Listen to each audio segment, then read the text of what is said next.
अस्सलाम वालेकुम। चलें, फंक्शंस हमने लास्ट क्लास में स्टार्ट किए थे, आज इसको कंटिन्यू करते हैं और इसको एंड करेंगे आज।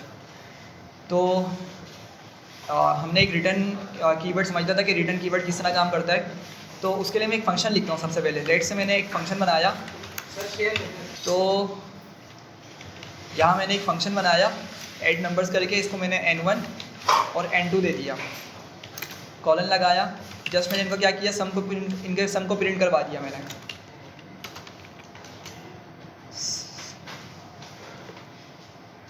ठीक है। अच्छा, अब मुझे क्या करना होगा, इसको कॉल करना होगा।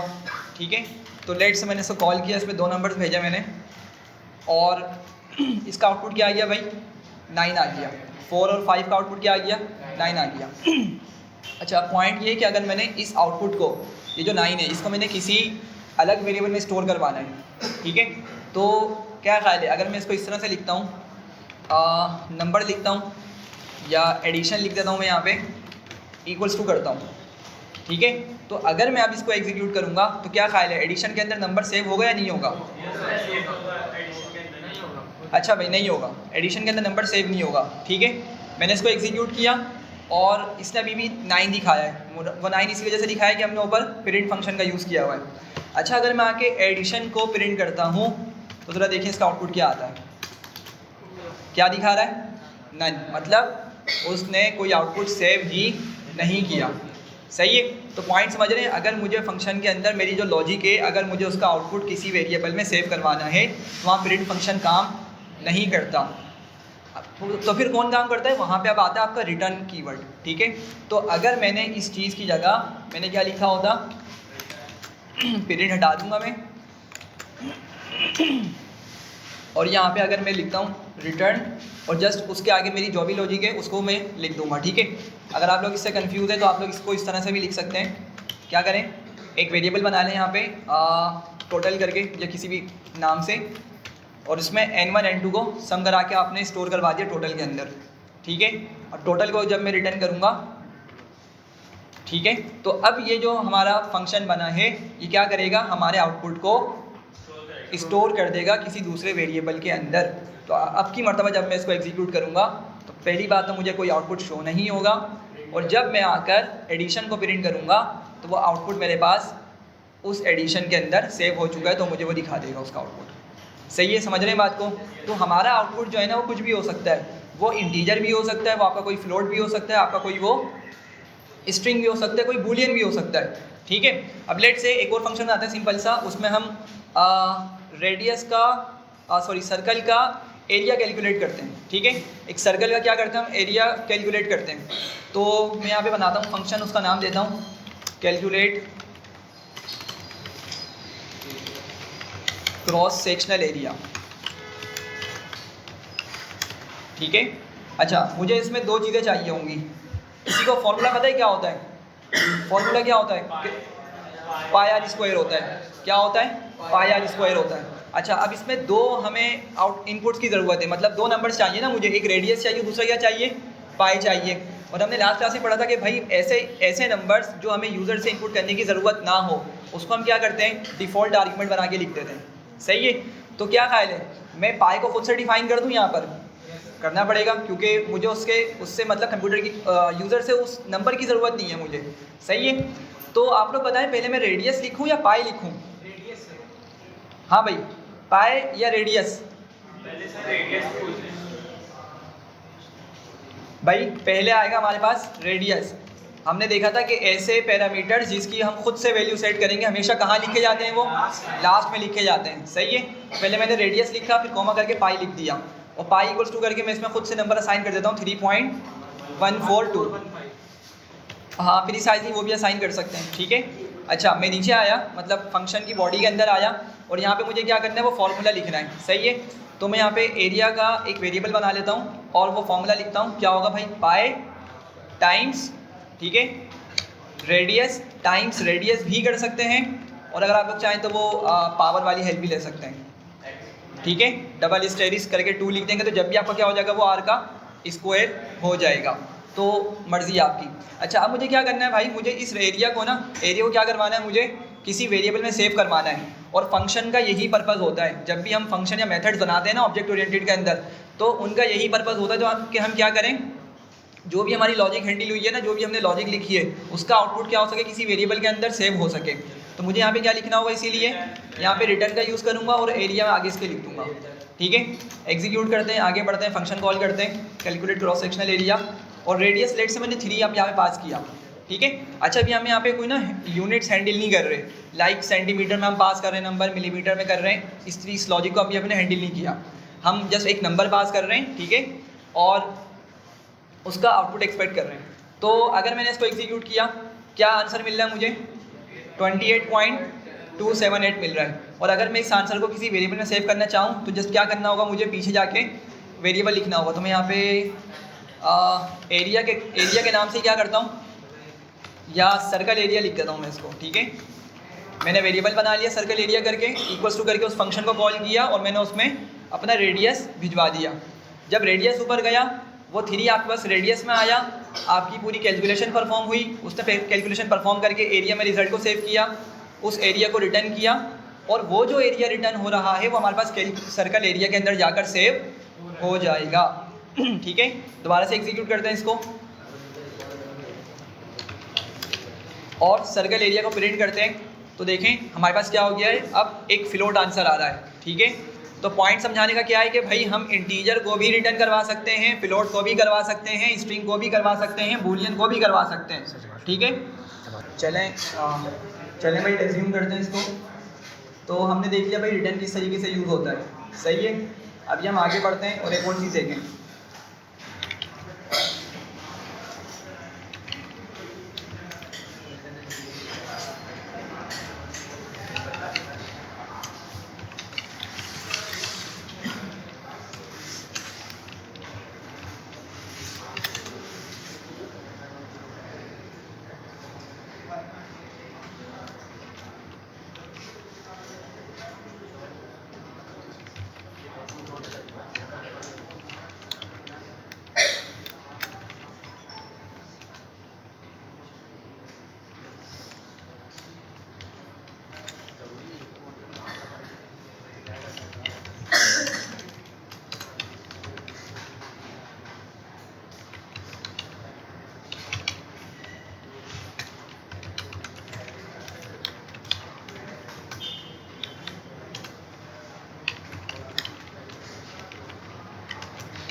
अच्छा भाई ज़रा यहाँ देखें, ये मैंने फंक्शन लिखा है, इसमें क्या किया मैंने, एक प्रिंट लाइन लिखी है, फिर मैंने रिटर्न करवाया, फिर मैंने क्या किया, दोबारा से प्रिंट फंक्शन का यूज़ किया है। एग्जीक्यूट करता हूँ मैं और इस फंक्शन को कॉल करता हूँ, सॉरी ये मल्टीप्लाई होगा।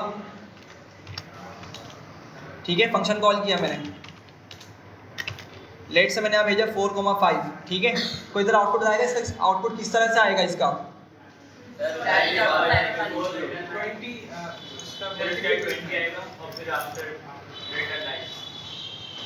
जी ठीक है। तो आप लोग क्या बोल रहे हैं कि भाई ये लाइन प्रिंट होगी या नहीं होगी, ये प्रिंट होगी। उसके बाद आपके पास ये वाला आउटपुट आएगा, मतलब ये इसकी मदद से आपको एक आउटपुट मिलेगा, सही है, जो कि 20 होगा डेफिनेटली। फिर उसके बाद ये लाइन प्रिंट होगी या नहीं, ये नहीं होगी प्रिंट। क्यों, याद रखें भाई, आपने एक मरतबा जब रिटर्न कीवर्ड यूज़ कर लिया तो उसके बाद आपका कोड फिर कोई भी एग्जीक्यूट नहीं होता, भले वो सिंगल लाइन हो या आपने वो कोई पूरी लॉजिक लिखी हुई हो, आपके पास फिर वो दोबारा से नेक्स्ट लाइन वाला पार्ट एग्जीक्यूट नहीं होता। तो अब जब मैं इसको एग्जीक्यूट करूँगा और यहाँ पे आगे इसको दोबारा से कॉल करूँगा फंक्शन को, तो ज़रा देखें क्या किया इसने लिखा बिफोर रिटर्न लाइन, ये वाला आउटपुट दिखा दिया। फिर क्या किया इसने, ये वाली लाइन की मदद से जो आउटपुट आ रहा था वो भी शो करा, ठीक है, और ये वाली लाइन को इसने प्रिंट नहीं किया हुआ। समझ रहे हैं बात को, पॉइंट क्या है समझाने का कि भाई आपके पास जब रिटर्न आपने लिख दिया ना जिस भी लाइन पे, उसके बाद आपके पास भले ही कितनी लाइन का कोड क्यों ना लिखा हुआ, वो आपका एग्जीक्यूट नहीं होता, सही है। तो समटाइम्स ऐसा होता है कि हम रिटर्न कीवर्ड का यूज़ करते हुए ना अपने फंक्शन को एंड कर रहे होते हैं। क्या करते हैं हम, अगर हमारी कोई लॉजिक ट्रू हो जाए ना, तो हम अगर चाह रहे हैं हमारा फंक्शन क्या हो जाए, वहीं पर एंड हो जाए, तो हम जस्ट रिटर्न कीवर्ड का यूज़ करके उसको छोड़ देते हैं, ठीक है, ताकि हमारा कोड उससे आगे, मतलब कंपाइलर उससे आगे जाए नहीं। ठीक है, क्लियर हो रही है बात? तो हमने ये देख लिया है। अच्छा आगे बढ़ते हैं, और कुछ यहाँ पे इंपॉर्टेंट कॉन्सेप्ट्स हैं। मैंने आप लोग मास को गए पे थे, मैंने कोड लिख लिया था। तो वेरिएबल स्कोप की बात करते हैं, ठीक है। ऑल्दो के बहुत डिटेल टॉपिक है, लेकिन हम सिर्फ दो स्कोप्स की बात करेंगे। एक होता है कौन सा, लोकल स्कोप, एक दूसरा होता है ग्लोबल स्कोप होता है, ठीक है। अब जरा ये कोड देखें। सबसे पहले मैंने फंक्शन बनाया हुआ सिंपल सा, ठीक है, और मैंने यहाँ पे एक एक्स वेरिएबल कंसिडर किया हुआ, उसमें 5 को स्टोर किया हुआ है, और मैं इस 5 को भेज रहा हूँ फंक्शन जी के अंदर, सही है। और फिर क्या कर रहा हूँ, वो फंक्शन की लॉजिक एग्जीक्यूट होगी, और फिर क्या कर रहा हूँ, एंड में एक्स को प्रिंट करवा रहा हूँ। तो ज़रा बताएं इसका आउटपुट क्या आएगा। इसको रीड कर रहा हूँ, ज़रा बताएं इसका आउटपुट क्या आएगा। एक आउटपुट आएगा, सोचें सोचें इसको। सर फंक्शन के दो आउटपुट हैं, आएंगे तो इसके बाद हमने जो प्रिंट एक्स कराया तीसरा आउटपुट भी आएगा। ठीक है, एग्जैक्टली यही होगा। और आउटपुट क्या आएगा, 5 सही है, और 5 6 5 एग्जैक्टली ये आउटपुट आएगा इसका, सही है। देखें भाई, आप लोगों ने क्या करना है, देखें आप लोगों ने यहाँ से स्टार्ट करना है, ठीक है, या जब फंक्शन कॉल हो रहा है ना, वहाँ से स्टार्ट करें, वहीं से आपको समझ आ सकेगी चीज़ें। तो ज़रा देखें, एक्स में हमने क्या स्टोर किया हुआ है, 5। फंक्शन को कॉल किया, मतलब फंक्शन के अंदर मैंने क्या भेजा, उस एक्स को भेजा, और उस एक्स में 5 स्टोर हुआ हुआ है। अच्छा भाई, आपका सॉरी, अच्छा हुआ क्या, हमने 5 को भेजा फंक्शन के अंदर जी। सर ये इसको रिकर्जन नहीं कहेंगे कि फंक्शन के अंदर फंक्शन को कॉल किया हुआ है?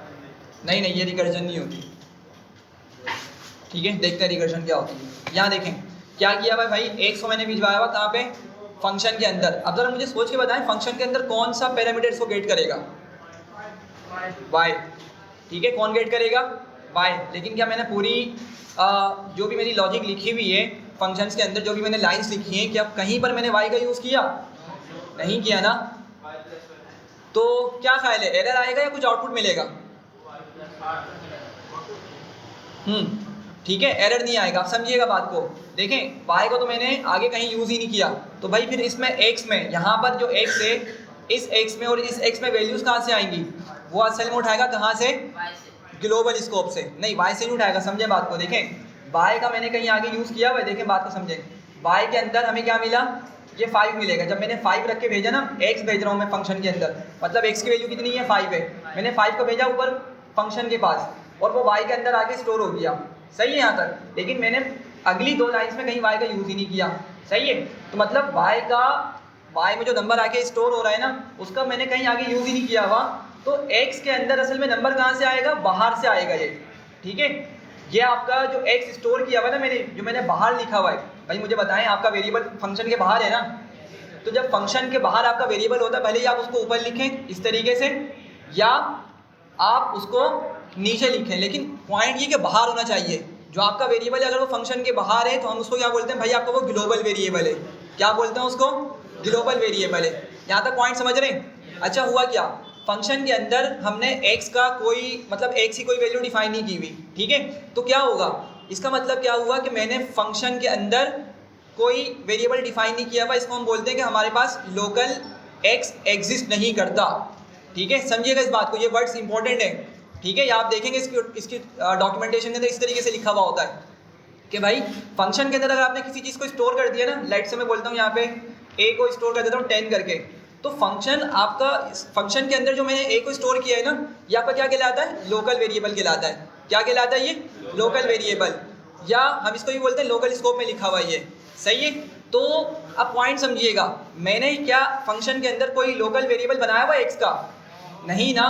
तो होना तो क्या चाहिए, उसको एरर दे देना चाहिए, लेकिन वो एरर नहीं देता। क्यों, क्योंकि लोकल जो है आपका, लोकल स्कोप जो है वो ग्लोबल स्कोप के अंदर से जाके वैल्यू को ले आता है, ठीक है। क्या मतलब हुआ कि भाई एक्स की वैल्यू मैंने यहाँ पे डिफाइन नहीं की हुई, तो जब इसको लोकल स्कोप के अंदर एक्स की वैल्यू नहीं मिलेगी, तो फंक्शन के बाहर जाएगा, और क्या होगा, वो जाकर उस एक्स की वैल्यू को ले आएगा, ठीक है। समझ रहे हैं बात को। तो मैंने क्या किया, मैंने इसको एग्जीक्यूट किया। अब समझिएगा ज़रा, मैंने जब यहाँ पे इसको 5 भेजा था, तो आपका क्या हुआ, इस लाइन पर फंक्शन कॉल हुआ, ठीक है, और 5 आया आपका वाई के अंदर, सही। लेकिन हमने अगली लाइन पे क्या प्रिंट किया हुआ है भाई, एक्स प्रिंट किया हुआ है, और मैंने एक्स में बाहर क्या स्टोर किया हुआ है, 5। तो यहाँ पे मुझे क्या दिखना चाहिए इस लाइन के अगेंस्ट, 5। और नेक्स्ट लाइन में मैंने क्या किया हुआ 5 प्लस 1 किया हुआ मतलब 6 हो जाएगा। तो नेक्स्ट लाइन में मुझे मिलेगा 6, एक नंबर मिला 5, दूसरा नंबर मिला 6। अच्छा अब आपका फंक्शन एंड हो गया, बिल्कुल एंड हो गया, ठीक है। मतलब आपका जी ऑफ एक्स वाली लाइन एग्जीक्यूट हो चुकी है। अब उसके बाद तो एक और लाइन लिखी हुई है ना, तो उसके अंदर आपके पास एक्स में क्या मिलेगा 5 या 6? क्यों मिलेगा 5?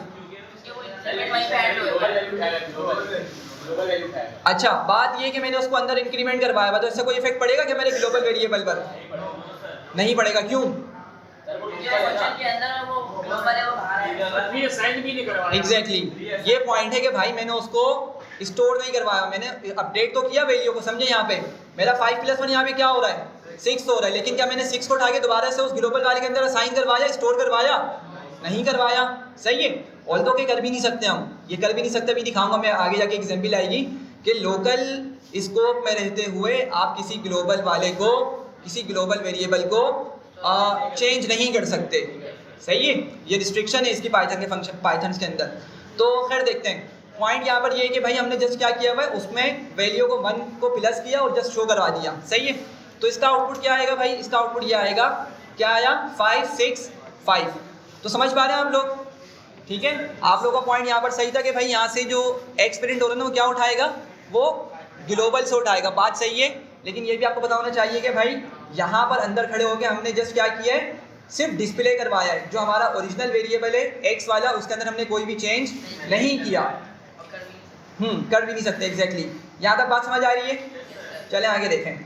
अब जरा इस फंक्शन को देखें और इसका आउटपुट बताएं। अगेन यहाँ से स्टार्ट करना आप लोगों ने, सही है। पहले यहाँ से स्टार्ट करें, फिर फंक्शन के अंदर जाएं और फिर उसकी लॉजिक को एग्जीक्यूट करके मुझे बताएं जरा।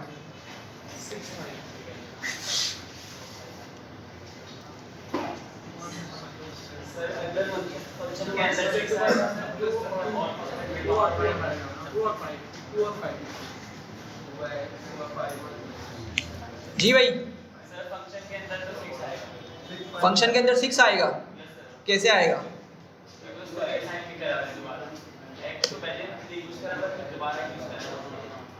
अच्छा भाई और कोई? चलें देखें हो क्या रहा है। अब आपको यहाँ पे एक न्यू पॉइंट समझ आएगा, ठीक है। वो न्यू पॉइंट क्या है कि देखें हमारे पास एक तो ग्लोबल वेरिएबल में भी क्या बना हुआ है, एक्स बना हुआ है। ग्लोबल वेरिएबल हमारा क्या है, एक्स है, और लोकल वेरिएबल भी क्या है हमारे पास, एक्स मौजूद है, सही है। तो अब कुछ लोग यहाँ पे समझ रहे होंगे कि भाई ओवरराइड वाला कॉन्सेप्ट यहाँ पे चलने वाला है, सही है। हालांकि यहाँ पे ओवरराइड का कॉन्सेप्ट नहीं चलेगा। यहाँ पे क्या होगा कि भाई फंक्शन का जो स्कोप होता है ना, मतलब फंक्शन के अंदर जो हम जो भी कोड लिख रहे होते हैं, आपका वो क्या कहलाता है, लोकल स्कोप कहलाता है, ठीक है। या फंक्शन का स्कोप भी बोल रहे होते हैं समटाइम्स। तो लोकल स्कोप में मैंने क्या किया हुआ भाई, एक्स का एक और वेरिएबल डिफाइन किया हुआ है। अब होता क्या है, जब फंक्शन आपका एग्जीक्यूट होता है ना, तो फंक्शन हाई प्रायोरिटी देता है लोकल वेरिएबल्स को, समझिएगा बात को। मतलब फंक्शन के अंदर अगर मैंने किसी लोकल वेरिएबल को बनाया हुआ है, तो जब कंपाइलर आपका चलेगा वो क्या करेगा, आपके लोकल वेरिएबल्स को हाई प्रेफरेंस देगा, ठीक है। ज़्यादा प्रायोरिटी आपके लोकल वेरिएबल्स की होगी। अगर उसको लोकल वेरिएबल मिल जाता है तो क्या करेगा भाई, वो उसी के साथ काम करेगा, समझ रहे हैं बात को। तो x की मैंने वैल्यू क्या स्टोर की हुई है, 1 स्टोर की हुई है, और मैंने क्या कहा कि भाई उस x को बढ़ा दो और क्या कर दो, 2 कर दो, सही है। यहाँ पे x की वैल्यू कितनी हो गई, 2 हो गई। तो जब मैं इस लाइन, मतलब कंपाइलर इस लाइन को रीड करेगा तो क्या प्रिंट करेगा भाई, वो 2 प्रिंट कर देगा। यहाँ तक समझ रहे हैं? अच्छा, ये लाइन जैसे ही एग्जीक्यूट हुई, आपका एफ ऑफ एक्स वाला पार्ट कंप्लीट हो गया, मतलब आपका फंक्शन जो है वो कम्प्लीटली एग्जीक्यूट हो चुका है। फिर आपका कंपाइलर जाएगा नेक्स्ट लाइन पर। अब जब नेक्स्ट लाइन पर जाएगा तो फिर क्या प्रिंट करेगा, एक्स की वैल्यू 5, ठीक है। ये क्या करेगा, ये बाहर वाली मतलब ग्लोबल वाले इस ग्लोबल वेरिएबल की वैल्यू को उठा के आपको प्रिंट करके देगा, ठीक है। क्लियर है यहाँ तक? ठीक है, तो आपको आउटपुट ये मिल गया 2 और 5 करके। कोई मसला? चलें एक और काम करते हैं। लेट्स से मैं एक सिंपल सा फंक्शन बनाता हूँ ऐड नंबर्स करके, और मैं इसमें खुद से a को रखता हूँ 10 और b को रखता हूँ 60, और मैं रिटर्न कर देता हूँ यहाँ पे, या चले प्रिंट कर लेता फिलहाल a प्लस b, ठीक है। मैं नीचे आया, मैंने नीचे आके इसको कॉल किया ऐड नंबर्स को, तो क्या आउटपुट आएगा भाई, जरा बताएं सोच के। सिंपल सा, बिल्कुल 70 आ गया, सही है बात। चलें अच्छा, अब अगर मैं एक काम करता हूँ, मैंने इसको कमेंट किया या कमेंट नहीं भी किया, मैं यहाँ पे करता हूँ प्रिंट ए, ठीक है, क्या ख्याल है? एरर आएगा, ठीक है, क्या होगा? एरर आएगा, ठीक है। थोड़ा सा अगर आप लोग उस पर भी देखें तो इसने पहले क्या करा है, अंडरलाइन दिखा दी है, ठीक है, येलो कलर की अंडरलाइन दिखा दी, मतलब यहाँ पे कुछ गड़बड़ है, कुछ मिस्टेक है यहाँ पर, सही है। वो मसला क्या है? वो मसला ये है कि भाई हमारे जो दोनों वेरिएबल्स हैं ये किस तरह के वेरिएबल्स हैं? लोकल हैं। ये दोनों क्या कहलाएंगे? लोकल वेरिएबल्स कहलाएंगे। तो लोकल वेरिएबल्स आपके सिर्फ फंक्शन के अंदर तक ही महदूद होते हैं, समझिएगा बात को। लोकल वेरिएबल्स आपके फंक्शन के अंदर तक ही क्या होते हैं, मतलब फंक्शन के अंदर तक तो वो काम करेंगे, फंक्शन के बाहर अगर उनको मैंने एक्सेस करने की कोशिश करी तो वो क्या मिल जाएगा मुझे? एरर देगा। ज़रा देखें क्या बोल रहे हैं भाई, उसको ए नहीं मिल रहा, ठीक है, ए की उसको वैल्यू नहीं मिल रही, समझ रहे हैं। हालांकि हमने तो इसको अंदर मतलब डिफाइन किया हुआ है, तो पॉइंट क्या समझ आया कि आपका वो लोकल वेरिएबल है और वो आपको बाहर एक्सेस नहीं हो सकता, ठीक है। लेकिन आपको अभी हमने ऊपर देखा कि ग्लोबल जो वेरिएबल है वो आपका लोकल स्कोप में भी एक्सेस हो सकता है, ठीक है। ये क्लियर है बात? अच्छा, आगे बढ़ते हैं, ज़रा इस एग्जाम्पल को देख के बताएं, देखें इस चीज़ को ज़रा और इसका आउटपुट बताएं। सर दोनों का 6 आएगा। क्या? दोनों का 6 आएगा। दोनों का 6 आएगा? देखें यार, ज़रा देखें।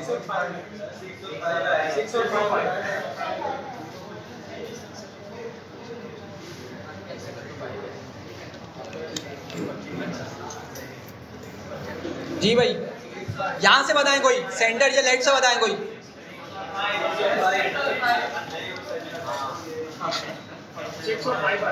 अच्छा देखें देखें देखें, समझे बात को। हाँ बोलो नवीद।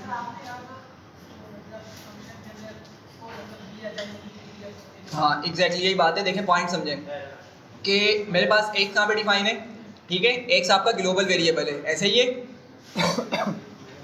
सॉरी, एक्स आपका ग्लोबल वेरिएबल है, उसको मैंने उठा के कहाँ भेजा? फंक्शन के अंदर भेजा। और फंक्शन के अंदर जब ये जाएगा तो 5 मतलब फंक्शन के अंदर कौन सा पैरामीटर्स को गेट करेगा? वाई। कौन गेट करेगा? वाई। लेकिन कहीं मैंने वाई का यूज़ किया नहीं किया, लेकिन फिर भी मैं क्या कर रहा हूँ, मैं अंदर वाली लाइन पे बोल रहा हूँ भाई एक्स को क्या कर दो? इंक्रीमेंट कर दो, एक्स की वैल्यू को क्या करो? इंक्रीमेंट कर दो। तो क्या ख्याल है, एक्स कहाँ से उठा रहा है? ये ग्लोबल स्कोप से उठा रहा है, ग्लोबल वेरिएबल को उठा रहा है आपको, और मैं अंदर रहते हुए मतलब लोकल स्कोप में खड़ा होकर बोल रहा हूँ कि भाई ग्लोबल वाली वेरिएबल की वैल्यू को चेंज कर दो, तो ये आपका नहीं चलेगा। देखें जरा इधर क्या बोल रहे हैं, पढ़ें जरा।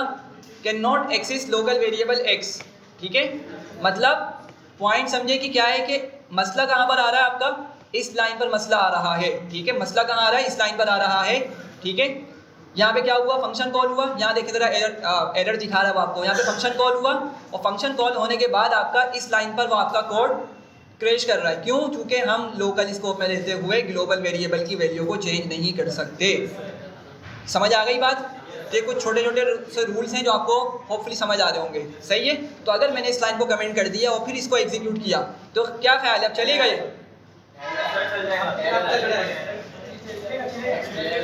क्यों आएगा एरर?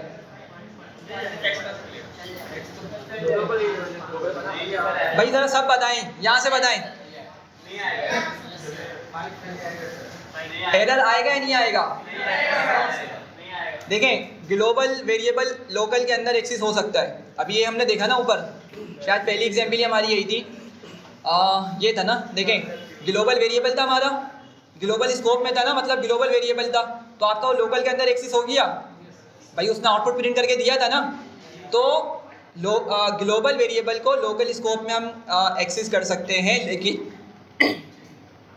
सॉरी, लेकिन हम क्या कर सकते हैं, लोकल स्कोप में रहते हुए ग्लोबल वेरिएबल की वैल्यू को चेंज नहीं कर सकते। तो जब मैंने इसको कमेंट कर दिया तो अब इसको एरर नहीं देना चाहिए, ठीक है। ज़रा देखें, इसने अंदर एक्सेस किया उस 5 को, ठीक है, 5 प्रिंट कर दिया, आपका फंक्शन कंप्लीट हो गया। फिर दोबारा से क्या किया इसने, उसी एक्स की वैल्यू को दोबारा से प्रिंट कर दिया, जो कि दोबारा से कहाँ मौजूद थी? ग्लोबल वेरिएबल में मौजूद थी, ग्लोबल स्कोप में मौजूद थी। सही है, क्लियर है यहाँ तक?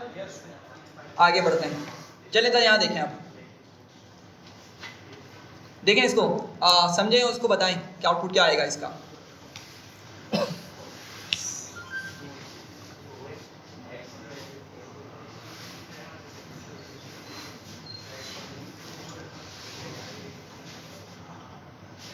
सर एरर आएगा पहले तो सर सेंड आएगा एरर आएगा, देखते हैं। सर सेंड आएगा चलेगा इसमें सर 444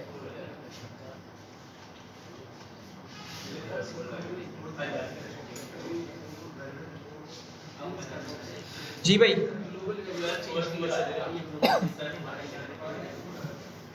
क्योंकि हमने लोकल वेरिएबल बना दिया अलग से लोकल वेरिएबल को बना देना नहीं आउटपुट क्या आएगा? आउटपुट बताएं। 4 4 नहीं, हाँ भाई,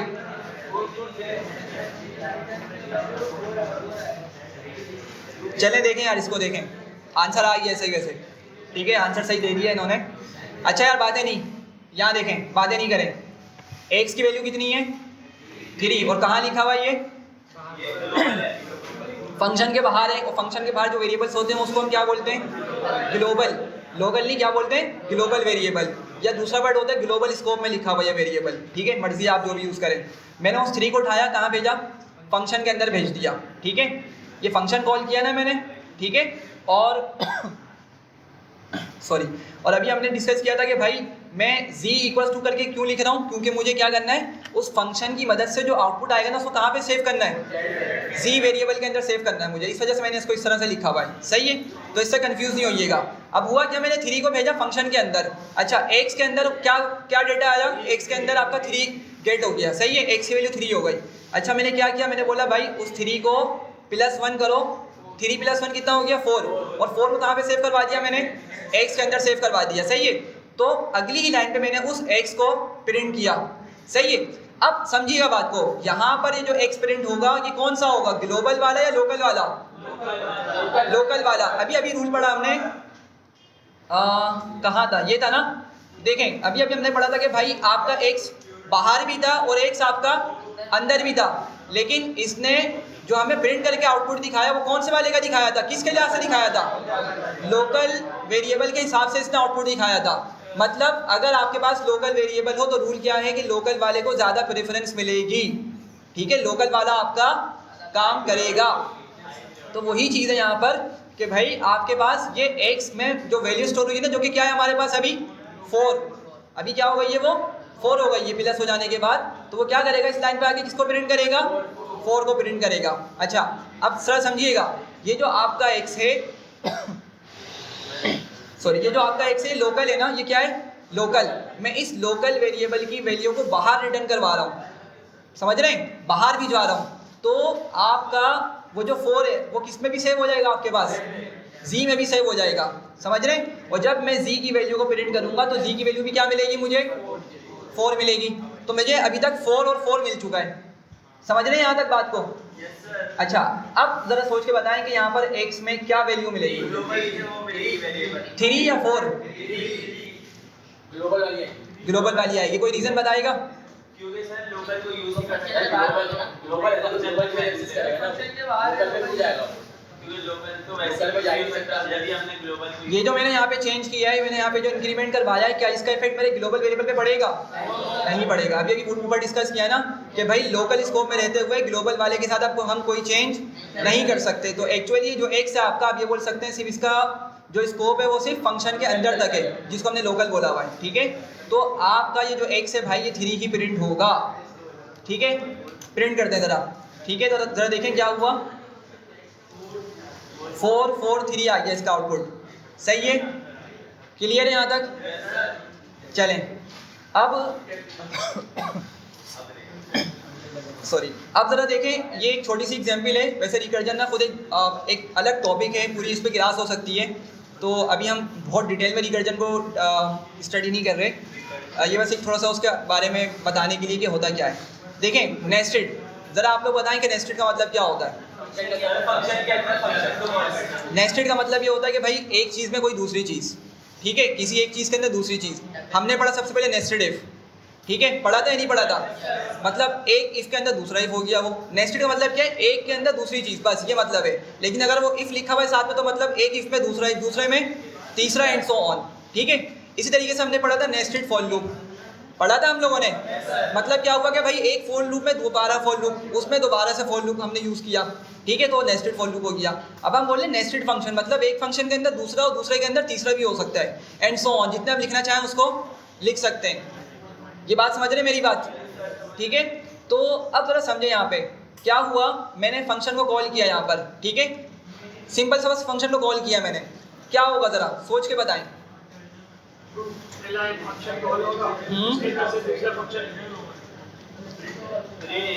डिफाइन होगा, वो नीचे उसमें कॉल होगा, वो प्रिंट करेगा और तीसरे का पीरियड प्रिंट करेगा, ठीक है, दो रिजल्ट आएंगे, ठीक है। अच्छा भाई ज़रा यहाँ देखें, दो दफा पहले इनसाइड का फंक्शन आएगा और फिर तीसरी दफा में इनसाइड का फंक्शन ऐप आ जाएगा।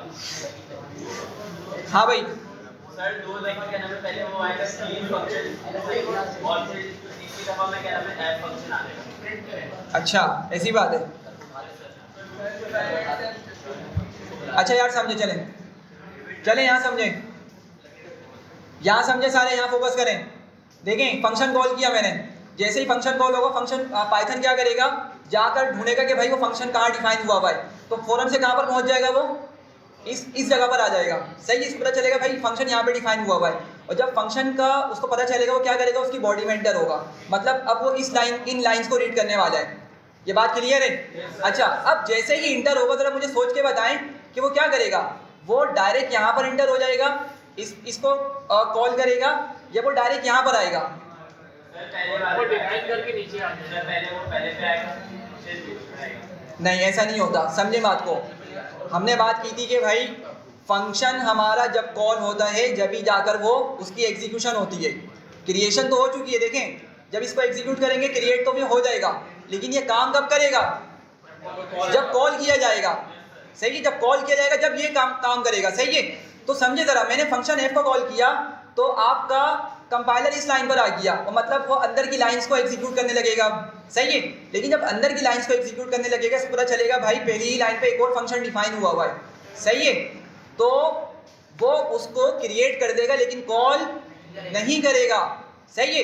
तो डायरेक्ट हम ये बोल सकते हैं कि वो यहाँ से जंप लगाकर कहाँ पर आएगा, इस लाइन पर आएगा, ठीक है, फंक्शन की बॉडी में। मतलब समझे बात को कि भाई आपका ये जो दो लाइन्स है ना, ये जो आपकी जी और ये प्रिंट वाली लाइन है, ये आपकी एक्चुअल फंक्शन एफ के अंदर लिखी हुई है, फंक्शन एफ के स्कोप में लिखी हुई है, जबकि आपकी ये जो दो लाइन्स है किस में लिखी हुई है, फंक्शन जी के स्कोप में लिखी हुई है। समझ पा रहे हैं यहाँ तक। तो क्या हुआ, फौरन से जंप करके वो आ गया इस जगह पर, और इसको पता चला कि इसने जी फंक्शन को कॉल किया गया यहाँ पे, ठीक है। अब जैसे ही जी फंक्शन को कॉल किया गया तो क्या करेगा, दोबारा से आ जाएगा इस लाइन पर, ठीक है, और फिर इस लाइन पर आने के बाद वो क्या करेगा, अंदर की लाइंस को एग्जीक्यूट करेगा। पहुँच रहे सब यहाँ तक, क्लियर हो रही है। अच्छा तो फंक्शन कॉल हुआ, जी फंक्शन कॉल हुआ, वो क्या हुआ, यहाँ पर पहुँचा इस लाइन पर और अंदर की लाइंस को रीड करना स्टार्ट किया उसने। पहली लाइन रीड करी तो क्या दिखाएगा वो आउटपुट, इनसाइड फंक्शन जी, ये उसने दिखा दिया। अच्छा लेकिन जैसे ही नेक्स्ट लाइन पर पहुंचा इसको दोबारा से पता चला भाई फंक्शन एफ दोबारा से कॉल हो रहा है, ठीक है। यहाँ तक सब पहुंचे, जल्दी से बताएं जरा मुझे, फंक्शन एफ दोबारा से कॉल हो रहा है, ठीक है, बिल्कुल। अब हुआ क्या कि फंक्शन एफ को जब दोबारा से कॉल किया गया तो आपका जो कंपाइलर है या जो कर्सर है वो कहाँ पहुंच जाएगा भाई, दोबारा से यहाँ पहुंच जाएगा, सही है, दोबारा से यहाँ पर पहुंचेगा। अब आपको पता है जब फंक्शन कॉल होगा तो वो क्या करता है, उसके अंदर की लाइंस को एग्जीक्यूट करने की कोशिश करेगा दोबारा से, सही है। लेकिन अभी हमने समझा कि भाई आपकी ये लाइंस अभी एग्जीक्यूट नहीं होंगी, क्योंकि फंक्शन जी तो कॉल नहीं हुआ ना, अभी कौन सा फंक्शन कॉल हुआ है, एफ कॉल हुआ है, ठीक है। तो आपका ये जो मैंने हाईलाइट किया हुआ है अभी ये कॉल नहीं होगा, अभी ये फिलहाल एग्जीक्यूट नहीं होगा। तो कंपाइलर क्या करेगा, फिर से जंप करके कहाँ पर आ जाएगा, जी पर आ गया, सही है। और जी जैसे ही कॉल हुआ फिर जंप करके वो कहाँ चले जाएगा, इस फंक्शन की बॉडी के अंदर, और फिर से क्या प्रिंट करेगा, इनसाइड फंक्शन जी। तो सेकंड टाइम आपका ये मतलब ये चल रहा है, और सेकंड टाइम हमें मैसेज क्या मिल रहा है, इनसाइड फंक्शन जी। पहले भी क्या मिला था, इनसाइड फंक्शन जी, सेकंड टाइम भी क्या मिला, इनसाइड फंक्शन जी, ठीक है। लेकिन जैसे ही इस लाइन को एग्जीक्यूट करने के बाद वो यहाँ पर पहुंचेगा, दोबारा से फंक्शन कॉल हुआ, और फिर आपके पास ये क्या हो चुका है आपका, अब ये इनफाइनाइट टाइम्स लूप चल चुका है। समझ रहे हैं बात को, क्लियर हो रही है नहीं हो रही। तो इनसाइड फंक्शन एफ आपका ये वाली लाइन आपकी एग्जीक्यूट होगी ही नहीं। चलिए जरा एग्जीक्यूट करते हैं इसको।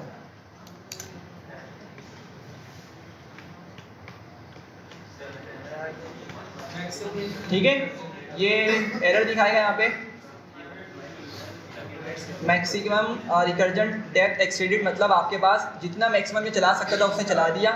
ठीक है, और आप देखें इससे तकरीबन 600 दिखा रहा था नीचे नंबर कहीं पे, ये ये रहा। खैर इसने काफ़ी मर्तबा ये हमारा आउटपुट प्रिंट किया, सही है, रिकर्जन वाला कोड हो गया एक बिल्कुल रिकर्जन वाला हो गया। ठीक है, और इसने बहुत ज़्यादा मर्तबा ये हमारे इस सेम लाइन को एग्जीक्यूट किया हुआ है। समझ रहे हैं बात को? तो क्या हुआ आपका, आपने फंक्शन के अंदर जब फंक्शन को कॉल किया और कोई आपने एंडिंग कंडीशन नहीं यूज़ करी, या हमने कोई एंडिंग कंडीशन यूज़ नहीं करी, तो यहाँ पे भी क्या चल पड़ता है भाई, एक आपका इनफाइनाइट लूप चल पड़ता है। सही है, तो हमने लूप पढ़ा था फॉर और वाइल का, सही है, लेकिन फंक्शन की मदद से भी हम क्या कर सकते हैं, किसी लॉजिक को बार बार एग्जीक्यूट करवा सकते हैं। ये चीज़ क्लियर हो गई जी? बिल्कुल, कंडीशन लगा के हम इसको ऐड करवा सकते हैं, सही है, लेकिन यहाँ कंडीशन क्या लगाएंगे, ना कोई नंबर है हमारे पास यहाँ पे, ना कोई स्ट्रिंग है, कुछ भी नहीं है, सिर्फ प्रिंट कर रहे हैं हम जी। काउंटर पे कर सकते हैं बिल्कुल, ठीक है, काउंटर अगर बाहर डिफाइन करें या फंक्शन के अंदर बना के हम इसको करवा सकते हैं, ठीक है, लेकिन अगेन रिकर्जन एक अलग टॉपिक है, उसको हम वहीं पे डिस्कस करेंगे। ठीक है, ये पॉइंट समझ आ गया आप लोगों को? ठीक है, चलें ज़रा इसका आउटपुट बताएं।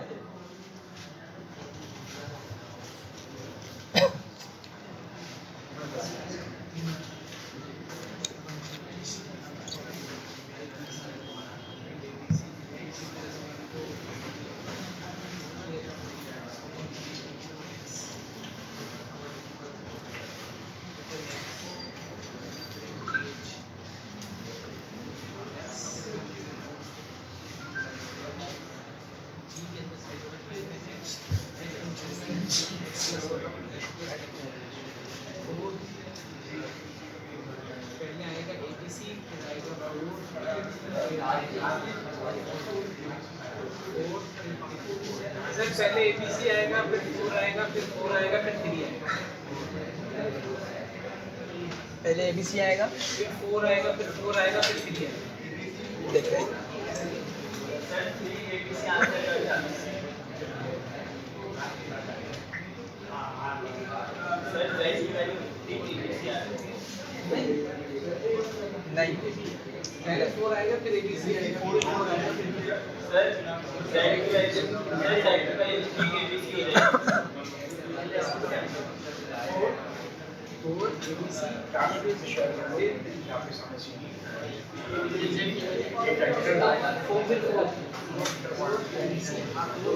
अच्छा भाई, समझ गए आप लोग किस तरीके से इसका आउटपुट आएगा? बताएं फिर ज़रा।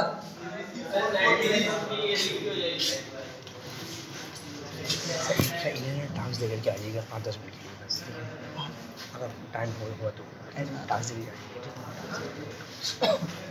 जी भाई ज़रा बताएं। ABC 443। अच्छा, इसके अलावा कोई और है? इसके अलावा कोई और आंसर वाला है? मतलब जी, पहले 4 आएगा सर, फिर ABC आएगा, फिर 4 आएगा, फिर 3 आएगा। सही, देखते हैं। अच्छा भाई, और कोई? सर पहले 4 आएगा, फिर उसके बाद 3 ABC आएगा। भाई आप लोग मुझे बताएं क्यों समझ नहीं पा रहे? क्या इसमें ऐसी रॉकेट साइंस है कि समझ नहीं आ रही? बस ये शुरू के जो 2 रोज़ है ना, बस ये शुरू की 2 रोज़ से आंसर्स आ रहे हैं, या वो एक लड़का बैठा हुआ वो आंसर कर रहा है, बाकी ना पीछे ना वो पूरी पट्टी कोई रिस्पॉन्स नहीं कर रही है। क्या मसला इसके अंदर है साहब? मैंने आपको ये बताया कि भाई आप फंक्शन को ऊपर से रीड नहीं करें, आप फंक्शन को, जब आपके पास फंक्शन कॉल स्टार्ट हो रहा है ना, फंक्शन कॉल कहाँ से हो रहा है? यहाँ से हो रहा है। आप यहाँ से फंक्शन को रीड करना स्टार्ट करें, फंक्शन को यहाँ से रीड करना स्टार्ट करें। फंक्शन जब कॉल हो रहा है फिर उसको एग्जीक्यूट करना स्टार्ट करें माइंड के अंदर। 20-30 सेकंड्स लें, जरा सोच के बताएं क्या इसका आउटपुट आएगा। मुझे लेफ्ट साइड से आंसर चाहिए इसका सही।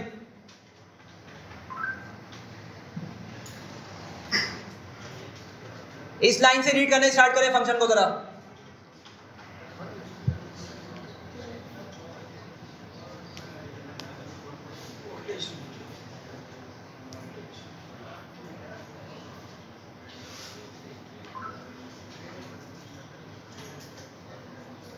कुछ समझ आया?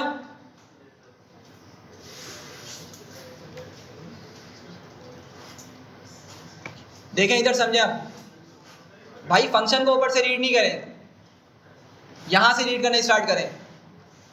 सबसे पहले एक्स में क्या नंबर स्टोर हुआ है? 3 स्टोर हुआ है। मैंने उस 3 को कहाँ भेजा? फंक्शन जी के अंदर भेजा, सही है। तो आपका जो अंदर एक्स मौजूद है उसने क्या किया? उस 3 को गेट किया, मतलब उस एक्स की वैल्यू क्या हो गई है? 3 हो गई है। अच्छा, अंदर इंटर हुए तो पता चला एक और फंक्शन डिफाइन हुआ है, सही है, एक और फंक्शन डिफाइन हुआ है। लेकिन क्या ये फंक्शन एग्जीक्यूट होगा? अभी भाई क्रिएट तो हो जाएगा लेकिन एग्जीक्यूट नहीं होगा। मतलब इसमें जो जो कोड लिखा हुआ है वो आपका आउटपुट में शो नहीं होने वाला। क्यों? कॉल नहीं किया उसको अभी तक हमने। जब कॉल होगा जब ही उसका आउटपुट हमें देखने को मिलेगा, सही है। तो क्या हुआ? आपके पास जो कर्सर है या कंपाइलर है वो जंप करके कहाँ आ गया? इस लाइन पर आ गया डायरेक्ट, सही है। और एक्स की वैल्यू उसने बाहर से क्या गेट की थी? 3 दी। 3 गेट की, 3 + 1 क्या हो गया? 4। और 4 को किसमें स्टोर करा दिया? एक्स में स्टोर करवा दिया, सही है। यहाँ तक आगे बढ़े, अगली लाइन पे पहुंचा, उसने क्या किया? एक्स को प्रिंट किया। तो कौन सा एक्स आएगा यहाँ पर? 4 प्रिंट किया, सही है। यहाँ तक समझ रहे हैं? 4 इसने प्रिंट कर दिया। अच्छा, अब जैसे ही नेक्स्ट लाइन पर पहुंचा इसको पता चला फंक्शन एच कॉल हो रहा है। तो जब फंक्शन एच कॉल हुआ तो अब ये क्या करेगा? दोबारा से उठ के ऊपर आएगा यहाँ पर, ठीक है। और यहाँ पर आने के बाद ये अंदर का कोड अब रीड करेगा। तो अंदर जब पहुंचा इसको पता चला भाई वहाँ पे एक एक्स वेरिएबल डिफाइन हुआ है, एक लोकल वेरिएबल डिफाइन हुआ है जिसकी वैल्यू क्या है? ABC। तो क्या करेगा? अगली लाइन में जाके उस ABC को प्रिंट कर देगा, सही है यहाँ तक। तो अभी तक इसने क्या किया? पहले उसने 4 प्रिंट किया इस लाइन की मदद से, सही है। और जब फंक्शन कॉल हुआ फंक्शन के अंदर जाके उसने इस ABC को प्रिंट किया। पहुँचे सब यहाँ तक? तो अभी तक का आउटपुट क्या बन चुका है? 4 ABC। अच्छा, अब उसके बाद उसने इस लाइन को कंप्लीट कर दिया, मतलब आपका फंक्शन कंप्लीट हो गया ना। यहाँ पर जब उसने ऊपर ABC को प्रिंट कर दिया तो आपका फंक्शन क्या हो चुका? कंप्लीट हो चुका है। अब अगली लाइन पर जाएगा तो क्या करेगा? एक्स को रिटर्न कर रहा है, बोल रहा है भाई एक्स का आंसर बाहर सेव करवा दो, सही है।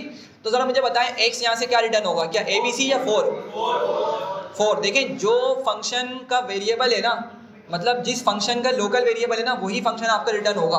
तो ज़रा सोच के बताएं कि भाई मैं रिटर्न कहाँ करवा रहा हूँ? मैं रिटर्न जी फंक्शन के अलाइनमेंट पे खड़ा होकर रिटर्न करवा रहा हूँ या एच फंक्शन की अलाइनमेंट पे खड़ा होकर मैं एक्स को रिटर्न करवा रहा हूँ? जी फंक्शन के अलाइनमेंट पे खड़ा होकर मैं एक्स को रिटर्न करवा रहा हूँ ना। तो आपका यही लोकल वेरिएबल यहाँ पर रिटर्न हो रहा होगा, मतलब 4 आपका रिटर्न हो रहा होगा। तो जब ये 4 रिटर्न हुआ उसको हमने कहाँ पे सेव कर लिया? जी के अंदर सेव कर लिया, ठीक है। और अगली ही लाइन पे मैंने उस जी को प्रिंट करवा दिया। तो अगेन क्या मिलेगा मुझे? यहाँ पर 4 मिल जाएगा, ठीक है। कोई मसला? चलें, अब अगर एक्स को प्रिंट करूँगा तो एक्स की वैल्यू क्या मिलेगी? 3 मिलेगी या 4? क्यों मिलेगी? बिल्कुल, ठीक है। तो देखें ज़रा इसका आउटपुट 4 आया आपका, ठीक है। वो एक्स मैंने यहाँ पे इस तरह से लिखा हुआ था, ठीक है। चलें इक्वल्स टू लगा लेते हैं हम, ठीक है। तो आपका 4 आया, फिर क्या आया? ABC आया, फिर दोबारा से 4 और फिर 3 आ गया। समझ रहे हैं इस चीज़ को? ठीक है। चलें आगे और इसका आउटपुट बताएं आप देख के। अब गलत आंसर नहीं दीजिएगा। फंक्शन को कहाँ से लेके चलना है? इसको कहाँ से रीड करेंगे? जब ये फंक्शन कॉल हो रहा है, जब ये फंक्शन कॉल हो रहा है यहाँ से इसको स्टार्ट करें।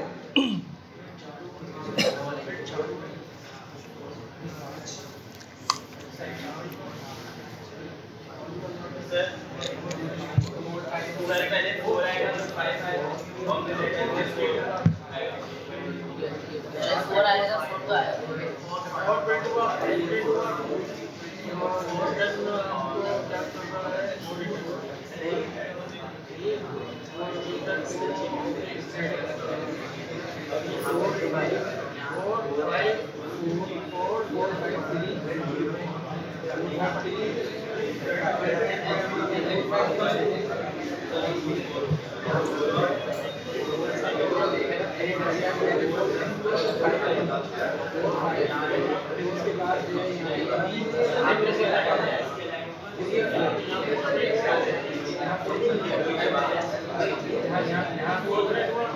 जी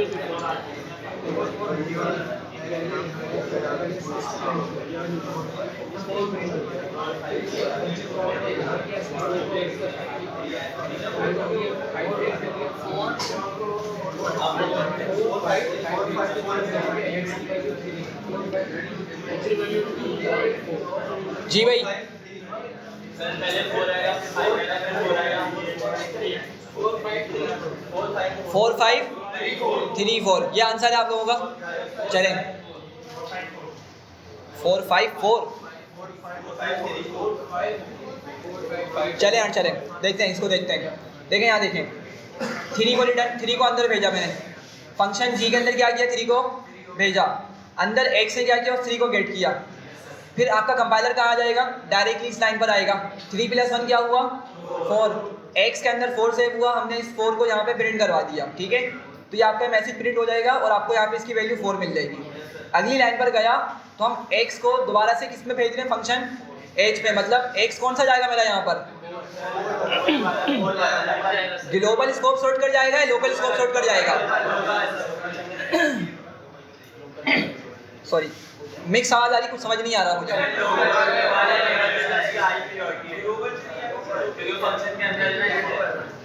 अगर आप लोग लोकल बोले तो सही बोल रहे हैं, ठीक है।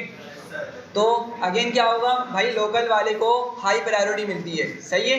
तो आपका वो 4 ही इस फंक्शन के अंदर जाएगा। तो आपका एज के अंदर जो ये वाला x है, उसने किसको गेट किया, अभी 4 को गेट किया, और 4 + 1 क्या हो गया, 5, वो इस x में सेव हुआ और उसको हमने यहाँ पे प्रिंट कर दिया। तो पहले इसकी मदद से 4 प्रिंट हुआ और इस वाली लाइन की मदद से क्या प्रिंट हुआ, 5 प्रिंट हुआ, ठीक है। आपका फंक्शन क्या हो चुका है, यहाँ पर h वाला फंक्शन एंड हो गया और रिटर्न किया हमने x को, तो x पे क्या रिटर्न होगा, 4, जो फंक्शन g का लोकल वेरिएबल है वो रिटर्न होगा, समझ रहे हैं। तो 4 आपका रिटर्न हुआ, और जब यहाँ से 4 रिटर्न हुआ तो वो किस में जाकर सेव हुआ, जी में जाकर सेव हो गया वो, सही है। अच्छा फिर हमने क्या किया, अभी तक हमारा 4 और 5 प्रिंट हो चुका है, यहाँ तक सब लोग समझ रहे हैं। अच्छा हमने x को प्रिंट किया, तो भाई x आपका ये वाला प्रिंट होगा ना, ग्लोबल स्कोप से प्रिंट होगा, बिल्कुल। तो क्या मिल जाएगा हमें दोबारा से यहाँ पर 3, तो 4 5 3 अभी तक हमारा आउटपुट बन चुका है। और फिर हम जब z को प्रिंट करेंगे तो क्या मिलेगा हमें, 4 मिल जाएगा, ठीक है। तो जिन जिन लोगों ने 4 5 3 4 बोला था उनका आंसर सही है। एग्जीक्यूट करते हैं ज़रा एक मरतबा और आउटपुट देखें, 4 5 3 4, क्लियर है। तो होपफुली थोड़ा सा समझ आ गया होगा कि लोकल स्कोप, ग्लोबल स्कोप किस तरीके से आपके काम करते हैं, ठीक है। यहाँ तक एक छोटी सी चीज़ है, मैं उसको पहले एक देख लेता हूँ, फिर आपको बताता हूँ वो भी, फिर हम आगे बढ़ते हैं लैम्डा फंक्शंस पे।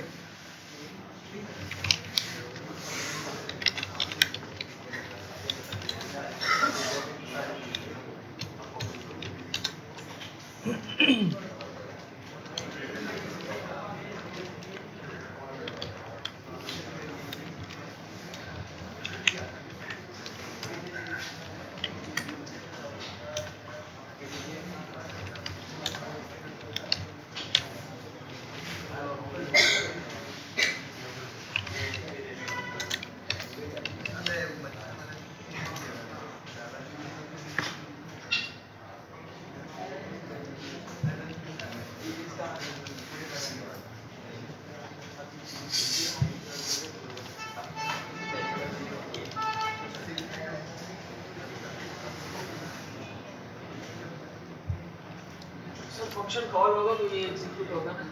अच्छा हाँ, लेकिन मैं तो ए को ग्लोबल बना रहा हूँ ना, तो वो ग्लोबल वो फंक्शन कॉल होगा तो बनेगा, ठीक है। एक मिनट, अच्छा हाँ ठीक है, ठीक है, थैंक यू। हाँ ठीक है, ठीक है, थैंक यू। अच्छा देखिए ज़रा यहाँ पे एक चीज़ और बतानी थी।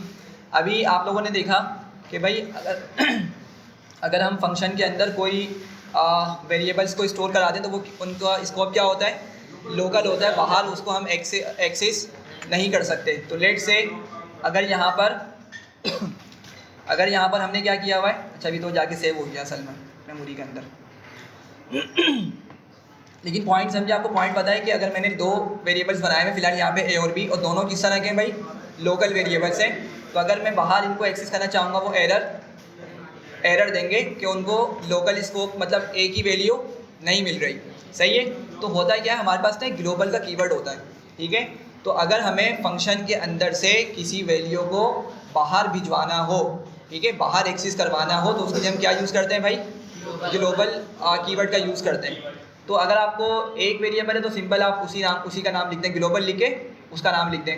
अगर बहुत सारे तो कोमल आगे क्या करते जाएं, उसको कंटिन्यू करते जाएं, ठीक है। तो आपके क्या होंगे, सारे के सारे वेरिएबल्स वो बाहर एक्सेस हो सकते हैं, ठीक है, ग्लोबल बन जाएंगे, ठीक है। ऑल्दो के इसकी नीड नहीं पड़ती, लेकिन एक छोटा सा कॉन्सेप्ट है जिसको भी समझ लें।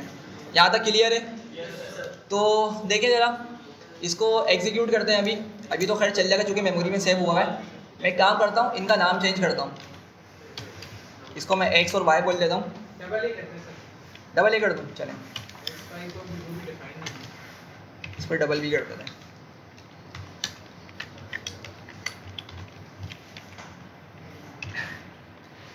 सही है। अच्छा, अब अगर मैं इसको एग्जीक्यूट करूंगा अभी, तो डबल ए को प्रिंट करूंगा तो एरर दिखा रहा था, ठीक है। और हो क्या रहा था कि असल में फंक्शन को अभी तक कॉल नहीं किया ना हमने, फंक्शन कॉल नहीं हुआ, तो मतलब अभी तक हमारे पास वो अभी तक क्रिएट ही नहीं हुआ है। डबल ए डबल बी के अंदर जाके अभी तक मतलब कोई वेरिएबल्स बने ही नहीं है इस नाम से, ठीक है। तो इसीलिए क्या करना पड़ेगा, हमें पहले फंक्शन को कॉल करना पड़ेगा। फंक्शन कॉल करने के बाद अब अगर हम डबल ए या डबल बी प्रिंट करेंगे तो क्या हो जाएगा, फिर हमारे पास वो डेटा एक्सेस हो जाएगा, ठीक है। ऑल्दो कि इतनी इसकी कोई नीड होती नहीं है, लेकिन एक छोटा सा कॉन्सेप्ट था, ठीक है भाई। यहाँ तक क्लियर है सबको? कोई मसला? तो कोई समराइज़ करेगा कि हमने क्या क्या रूल्स पढ़ लिए अभी तक?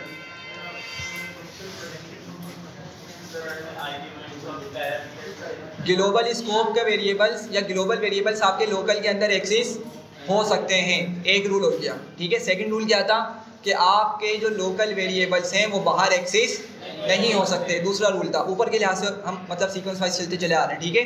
थर्ड क्या था कि भाई आप ऑल्दो के ग्लोबल वेरिएबल्स को लोकल स्कोप में एक्सेस कर सकते हैं, लेकिन इसका हरगिज़ ये मतलब नहीं है कि हम उस लोकल स्कोप में खड़े होकर ग्लोबल वेरिएबल्स की वैल्यू को चेंज कर सकें, ठीक है। मतलब सिंपल वर्ड्स में कि लोकल स्कोप के अंदर रहते हुए आप ग्लोबल वेरिएबल की वैल्यू को चेंज नहीं कर सकते, तीसरा रूल हो गया।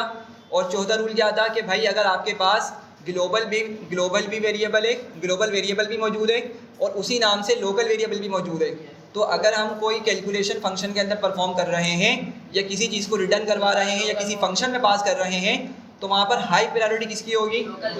अगर लोकल एग्जिस्ट करता है तो लोकल वाला ही आपका अंदर चल रहा होगा। अगर लोकल एग्जिस्ट नहीं करता फिर किसके पास आएगा कंपाइलर? ग्लोबल के पास, और ग्लोबल वाली वैल्यूज़ के साथ फिर वो डील कर रहा होगा, ठीक है। ये हमने कुछ ऊपर रूल्स पढ़े और फिर नीचे क्या पढ़ा कि भाई हम लोकल वेरिएबल्स को किस तरीके से ग्लोबल बना सकते हैं, तो उसका तरीक़ेकार ये है। सही है? क्लियर है यहाँ तक? चले आगे बढ़ते हैं और लैम्डा फंक्शंस स्टार्ट करते हैं। चलें, तो भाई लैम्डा फंक्शंस क्या होते हैं? लैम्डा फंक्शन आपके पास एक्चुअली एक शॉर्टकट होते हैं फंक्शंस को लिखने के, ठीक है। ये प्रोबेबली सिर्फ पाइथन के अंदर एग्जिस्ट करते हैं, ठीक है। आई डोंट थिंक कि मुझे दूसरी लैंग्वेज में एग्जिस्ट करते हैं। आप वैसे जावास्क्रिप्ट में होते हैं? सी में भी होते हैं। अच्छा, सी में ट्रेनरी ऑपरेटर कहलाते हैं। अच्छा, ठीक है। तो सही है, लैम्डा कीवर्ड के साथ ही हो रहे होते हैं अभी यूज़, इवन एक्सेल में भी यूज करते हैं। अच्छा, लैम्डा के साथ ही हो रहे होते हैं, मतलब कॉन्सेप्ट होगा लेकिन लैम्डा कीवर्ड की मदद से नहीं होगा, ठीक है। ठीक है, तो देखें भाई, बात समझें इस चीज़ को कि लैम्डा करके जो हम फंक्शंस आज स्टडी करने वाले हैं ना, ये सिर्फ प्योर पाइथन के फंक्शंस हैं, ठीक है। मगर सी के अंदर इसको लैम्डा ही पढ़ाया जाता है। अच्छा, सी में भी लैम्डा होता है? लैम्डा ही कीवर्ड ये इस्तेमाल नहीं होता, मगर लैम्डा ही पढ़ाया जाता है। सही है, ठीक है। तो कोई क्वेश्चन था इसके अलावा? कोई कुछ बोल रहा था? कल मैं बोल रहा था कि जैसे हमने लिस्ट और उसमें पढ़ा कि कॉम्प्रिहेंशन कहते हैं, इसको भी ऐसे कह सकते हैं कॉम्प्रिहेंशन। कॉम्प्रिहेंशन? नहीं, तकरीबन मतलब हाँ, उस लिहाज से बोल सकते हैं कॉम्प्रिहेंशन एक शॉर्टकट तरीका होता है, ठीक है। हाँ, लेकिन उसके नेम डिफरेंट है, ठीक है। लेकिन जो हमने रूल्स पढ़े थे ना वहाँ पे कॉम्प्रिहेंशन के टाइम पे, वही हमारे पास यहाँ पे लैम्डा फंक्शंस के अंदर भी अप्लाई हो रहे होंगे। तो भाई ज़रा यहाँ देखें, सिंटैक्स क्या होता है इसका? सबसे पहले क्या लिखना होगा? हमें फंक्शन का नाम आएगा, लैम्डा का कीवर्ड यूज़ करेंगे, फिर हमारे पास कोई एक वेरिएबल भी हो सकता है, एक से ज़्यादा वेरिएबल्स भी हो सकते हैं। अभी देखते हैं इसकी एग्जाम्पल। फिर क्या लगाना है हमने, कॉलन यूज़ करना है और राइट साइड पर अपनी लॉजिक का हमने मतलब लॉजिक अपनी कंप्लीट करनी है, ठीक है। एग्जाम्पल देखते हैं। लेट से मैंने एक लैम्डा फंक्शन बनाना है, दो नंबर्स को सम करेगा। बहुत बेसिक सा फंक्शन बनाना है जिसको मैं क्या करूँगा, दो नंबर्स को सम करने के लिए यूज़ करूँगा, ठीक है।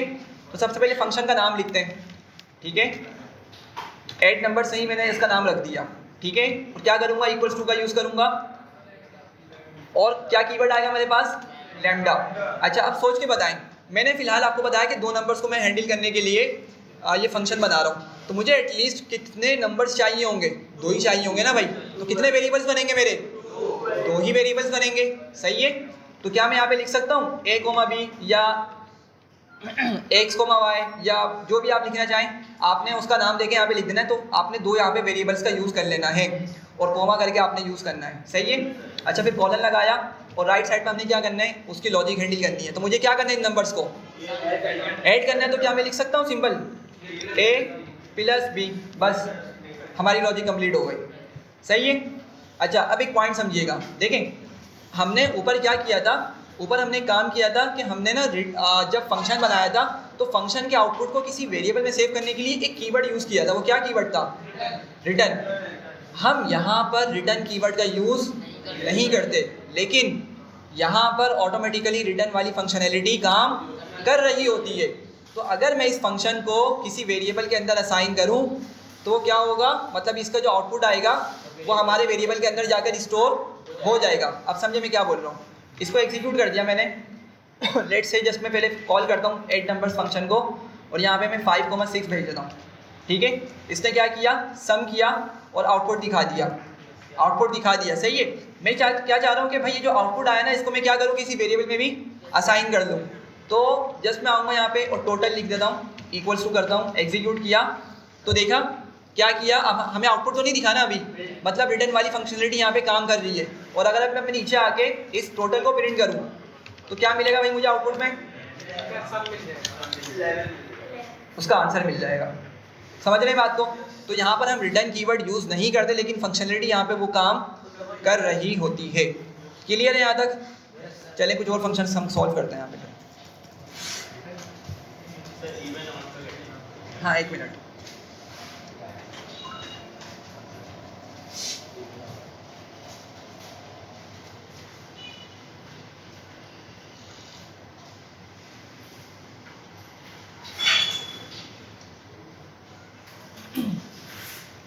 चलें बहुत बेसिक सा फंक्शन है। हमें क्या करना है, हमने एक फंक्शन बनाना है जो क्या करेगा, स्क्वायर रिटर्न करेगा। किसी भी नंबर क्या करेगा, स्क्वायर रिटर्न करेगा, ठीक है। तो क्या लिखना होगा भाई, SQ नाम दे देता हूँ उसका मैं, ठीक है। फंक्शन का नाम SQ दे देता हूँ या स्क्वायर कुछ भी दे देते हैं। इक्वल्स टू करूँगा, क्या लिखूंगा उसके बाद, लैम्डा लिखूंगा। और कितने नंबर्स की जरूरत है मुझे यहाँ पर, 1। अभी फंक्शन मेरा क्या सिंपल स्क्वायर वाला फंक्शन है, ठीक है। तो मुझे वहाँ पे मिनिमम एक नंबर चाहिए होगा, मतलब एक वेरिएबल मुझे यहाँ पे लिखना है अभी। तो मैंने n1 लिख दिया, सिर्फ n लिख दिया, कॉलन लगाया और राइट साइड पे क्या लिखूंगा भाई, n टाइम्स n, या अगर वो यूज़ करना है n डबल स्टेरिस टू पावर लगाने के लिए ये यूज़ कर लें। ये फंक्शन बन चुका है हमारा, ठीक है। एग्जीक्यूट किया। अब मैं फंक्शन कॉल करता हूँ SQ, ठीक है। और अच्छा कॉल करने का तरीका वही है, समझिएगा बात को। देखें फंक्शन किस तरह कॉल करते थे हम, अगर मैं ऊपर ले चलूँ ज़रा,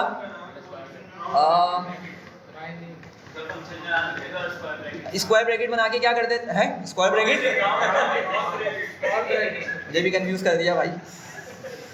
राउंड ब्रैकेट बनाते हैं, सही है। राउंड ब्रैकेट बना के उसमें क्या करते हैं, आर्गुमेंट पास करते हैं। तो तरीकाकार वही है, मैंने ब्रैकेट बनाने और क्या पास करना है इसके अंदर, नंबर देना। लेट्स मैंने 9 दिया तो क्या आउटपुट मिलेगा इसका मुझे, 81।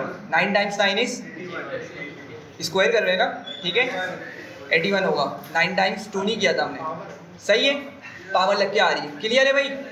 अच्छा एक फंक्शन बनाते हैं, अब हम उसमें 2 इनपुट लेंगे, एक नंबर को दूसरे नंबर की मदद से पावर बना देंगे। मतलब लेट से मैंने एक नंबर लिया 3, दूसरा नंबर लिया 4, तो मैं 3 की पावर क्या बना दूंगा, 4 बना दूंगा। समझ रहे हैं। पहले नंबर को मैं रखूंगा एक्सपोनेंट में और दूसरे नंबर को कहाँ रखूंगा मैं, पावर में रखूंगा, ठीक है। मतलब बेस में रखूंगा, सॉरी एक्सपोनेंट में नहीं, बेस में रखूंगा और दूसरे नंबर को कहाँ रखूंगा मैं, पावर बना दूंगा, ठीक है। तो इस फंक्शनैलिटी के लिए हमें कितने इनपुट चाहिए, 2 नंबर चाहिए एटलीस्ट, ठीक है। तो लेट से क्या नाम दूँ यार बताओ, पावर बोल देता हूँ, ठीक है, पावर नाम दे दिया मैं फंक्शन को। और क्या लिखूंगा मैं, लेमडा, 2 नंबर्स लिख लेते हैं, लेट से n1 n2 कॉलन बनाऊंगा। और लेट से मैं क्या कर रहा हूँ भाई, n1 की पावर बना दो किसको, n2 को, बस ये काम हो गया, ठीक है। एग्जीक्यूट किया, पावर फंक्शन कॉल करा और मैंने 2 को दिया 3, 2, 3, मतलब 2 की पावर क्या बन जाएगी 3 और आंसर क्या आएगा 8 आ जाएगा।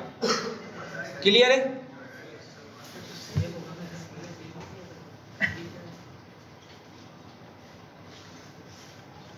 अच्छा चलें, ये सिंपल से फंक्शन चल रहे जिसमें हमने कोई इफ कंडीशन वाली चीज़ों को हैंडल नहीं किया हुआ था, सही है। अब ज़रा यहाँ देखें जल्दी से कि भाई हमने क्या करना है, अब इफ़ कंडीशन का हमने यूज़ करना है, ठीक है। तो ज़रा आप लोग मुझे सोच के बताएं कि इफ़ कंडीशन का जब हम यूज़ करेंगे तो कहाँ पर करेंगे, लेफ्ट साइड पर या राइट साइड पर? अगर इफ एल्स होगा तो क्या नाम है, हम राइट साइड मतलब इस तरह वाली तरफ करेंगे, और किस तरफ, लेफ्ट साइड करेंगे, और राइट साइड अगर इफ होगा तो सिर्फ राइट साइड करेंगे। अच्छा बोलना आप सही चाह रहे हो लेकिन गलत अल्फाज यूज़ किए हैं, लेकिन पॉइंट सही है। अच्छा भाई समझें, देखें हमने क्या करना है, जब भी कंडीशनल स्टेटमेंट यूज़ करनी है ना लैम्डा फंक्शंस के अंदर, तो लॉजिक हम कहाँ लिखते हैं अपनी, अभी लैम्डा फंक्शन के हिसाब से लॉजिक कहाँ लिख रहे होते हैं, कॉलन के बाद लिख रहे होते हैं ना भाई, कॉलन के राइट साइड पर लिख रहे होते हैं। तो हमने वो सारी चीज़ें वहीं लिखनी है, कॉलन से पहले कुछ नहीं लिखने वाले। कॉलन से पहले सिर्फ आपका क्या होगा, लैम्डा होगा, जो जो वेरिएबल्स आपने यूज़ करने हैं बस वो होंगे, बस इसके अलावा कुछ नहीं आने वाला। भले अब आपके 10 वेरिएबल है तो उसके 10 वेरिएबल लिखेंगे, ठीक है। तो जो भी लॉजिक है वो सब की सब कॉलन के राइट साइड पे लिखी जाएगी, ठीक है। और ये समथिंग सिमिलर है जो हमने कॉम्प्रिहेंशन के अंदर कॉन्सेप्ट पढ़ा था, तो ज़रा समझते हैं इसको जल्दी से, आपका एक कॉन्सेप्ट भी रिकॉल हो जाएगा। लेट से हम इवन नंबर वाली ही लॉजिक अभी अप्लाई करते हैं। लेट से हम लिखते हैं यहाँ पे चेक इवन, या इसको हम नाम देते हैं इस इवन का, ठीक है।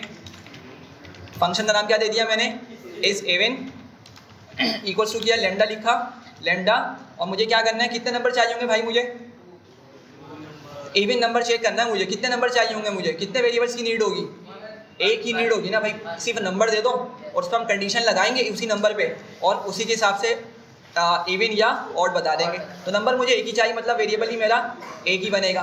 तो लेट से मैं यहाँ पे इसको बोल देता हूँ नम, या कुछ भी नाम दे देते हैं आप। कॉलन बनाया और मैं आ गया अब आगे की तरफ। अब ज़रा सोच के बताएं, किसी को याद है कॉम्प्रिहेंशन वाली क्या लॉजिक हमने डिस्कस की थी?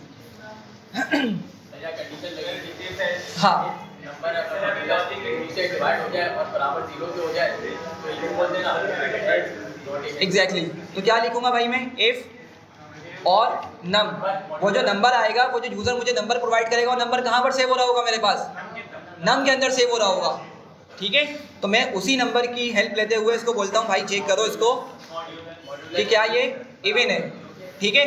अब बताएं ज़रा, अगर ये कंडीशन ट्रू होती तो हम इसका आउटपुट कहाँ लिखते थे, इफ से पहले लिखते थे। कहाँ लिखते थे, इफ से पहले लिखते थे। तो मैं पीछे आ जाऊँगा और यहाँ पे इवन भी लिख सकते हैं, ट्रू लिख सकते हैं, आपकी मर्जी। मैं यहाँ पे ट्रू लिख रहा हूँ फिलहाल, ठीक है। मैं क्या रिटर्न करवा रहा हूँ, ट्रू, कि भाई अगर तुम्हें ये कंडीशन ट्रू मिल जाए, अगर तुम्हें कंडीशन ट्रू मिल जाए तो आउटपुट में क्या दे दो, ट्रू। अगर आप लोग चाहें तो इसको चलें इवन कर देते हैं फिलहाल, हम इसको बाद में लिख लेंगे, ठीक है। इवन लिख दिया हमने, सही है। अच्छा, अगर ये कंडीशन फॉल्स हो तो उसको भी तो हमें हैंडल करना पड़ेगा ना, तो एल्स भी लिखना पड़ेगा। तो मैं आऊँगा आगे जाकर, ठीक है। मैं यहाँ पे लिखूँगा एल्स, और अब समझिएगा बात को, जब हमारी एल्स वाली कंडीशन ट्रू होगी और उस कंडीशन के ट्रू होने पे जब मुझे कोई आउटपुट शो करवाना है, आउटपुट रिटर्न करवाना है, तो कहाँ लिखा जाएगा वो, एल्स के बाद। एल्स से पहले नहीं चलेगा अब ये, वो कहाँ लिखा जाएगा, एल्स के बाद लिखा जाएगा, सही है। तो यहाँ पे क्या लिखवाना है हमें, ऑड, बस ये फंक्शन बन गया हमारा। समझ रहे हैं बात को? तो भाई ये पूरी जो चीज़ है ना, इसको बहुत डिटेल में डिस्कस किया था, अगर आप लोगों को याद हो कॉम्प्रिहेंशन पढ़ते हुए। आगे बढ़ते हैं, इस फंक्शन इस इवन को कॉल करते हैं, यहाँ नंबर भेजते हैं 6, तो क्या बता रहा है, इवन बता रहा है, ठीक है। ऑल्दो नाम के हिसाब से आउटपुट थोड़ा सा गलत आ रहा है, ठीक है। फंक्शन का नाम हम लिख रहे हैं इज इवन, आउटपुट में मिल रहा है इवन, होना क्या चाहिए था, ट्रू या फॉल्स होना चाहिए था जब भी मैं ट्रू और फॉल्स दिख रहा था। लेकिन खैर आप लोग पॉइंट समझ रहे होंगे मेरा, ठीक है। फंक्शन का नाम हम सही कर देंगे। इसमें 2 नंबर दें और उसमें बताना कि कौन सा इवन है और कौन सा ऑड है। कौन सा इवन है और कौन सा ऑड है, जैसे हमने 2 नंबर दिए, हाँ इसमें आपको डिफरेंस करना है कि ऐसे ये बताएगा कि कौन सा इवन है और कौन सा ऑड है, पहला वाला ऑड है या पहला वाला even है। कर सकते हैं आप, कंडीशन लगाएं फिर उस पर, कंडीशन लगाएं बैठ के, ठीक है। देखते हैं इस तरह का शायद क्वेश्चन है हमारे पास कोई एक जिसमें बहुत ज़्यादा कंडीशन यूज होंगी। हाँ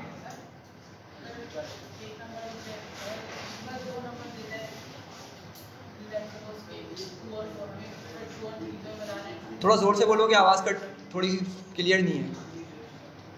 हाँ हाँ बोलो बोलो।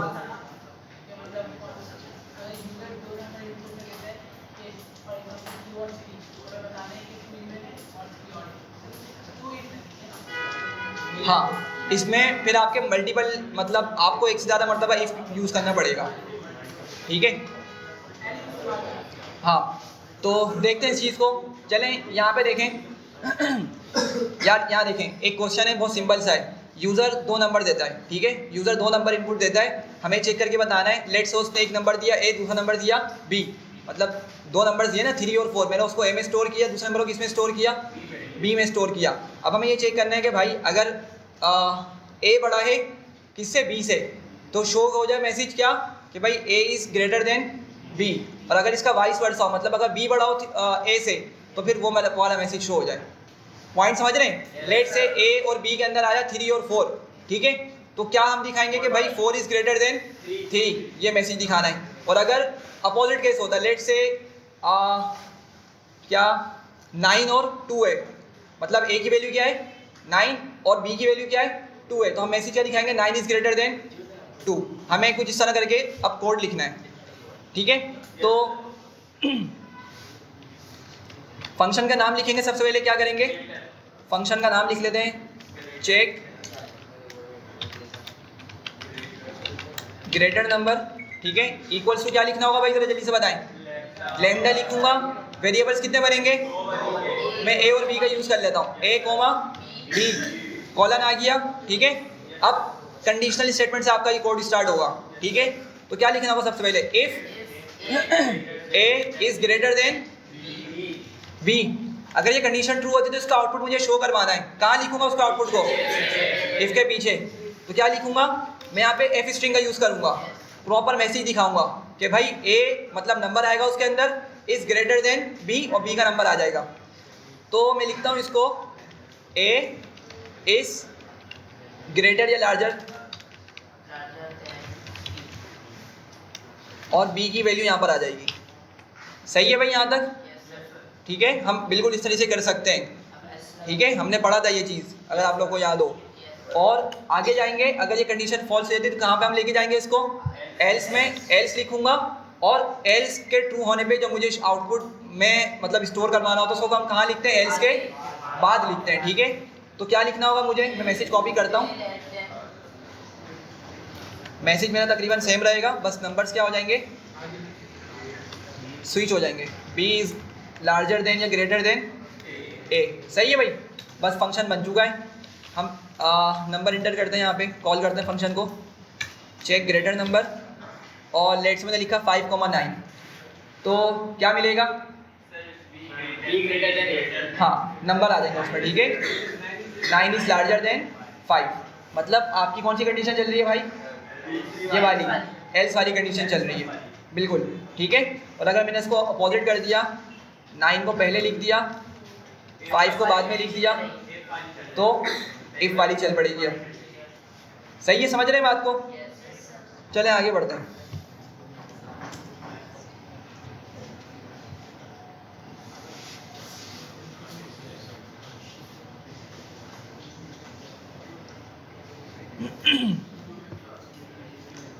तीन फंक्शन हमने यहाँ पे यूज़ करने हैं, इंपॉर्टेंट फंक्शंस हैं, और ये फंक्शंस तकरीबन दूसरी लैंग्वेज में भी एग्जिस्ट करते हैं।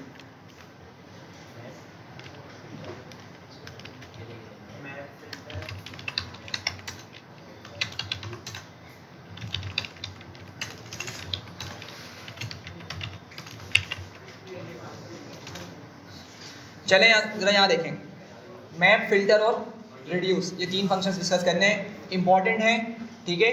और ये यूज़ भी हो रहे होते हैं फ्रीक्वेंटली जी। उससे ज़्यादा ही यूज़ होता है। हाँ, कोई कुछ बोल रहे हैं इसके अलावा? चले देखें यार इसको। मैं क्या करूँगा, पहले मैं यहाँ पे लिखता हूँ मैप फंक्शन, ठीक है। मैप फंक्शन मैंने यहाँ पे लिखा, ये फंक्शन होता है, इसको मैंने ब्रैकेट्स बनाए।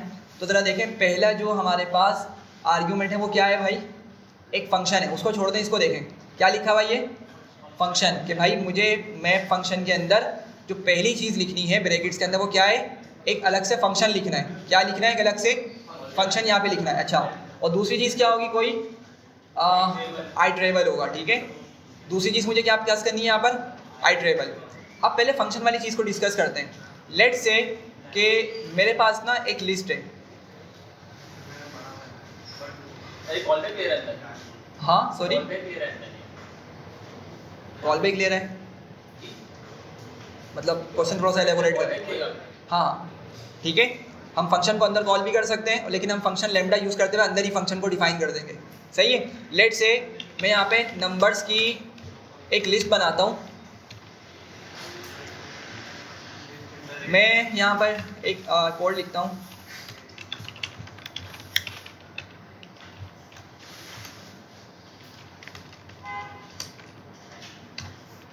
ठीक है। क्या करेगा कोड ये मेरा,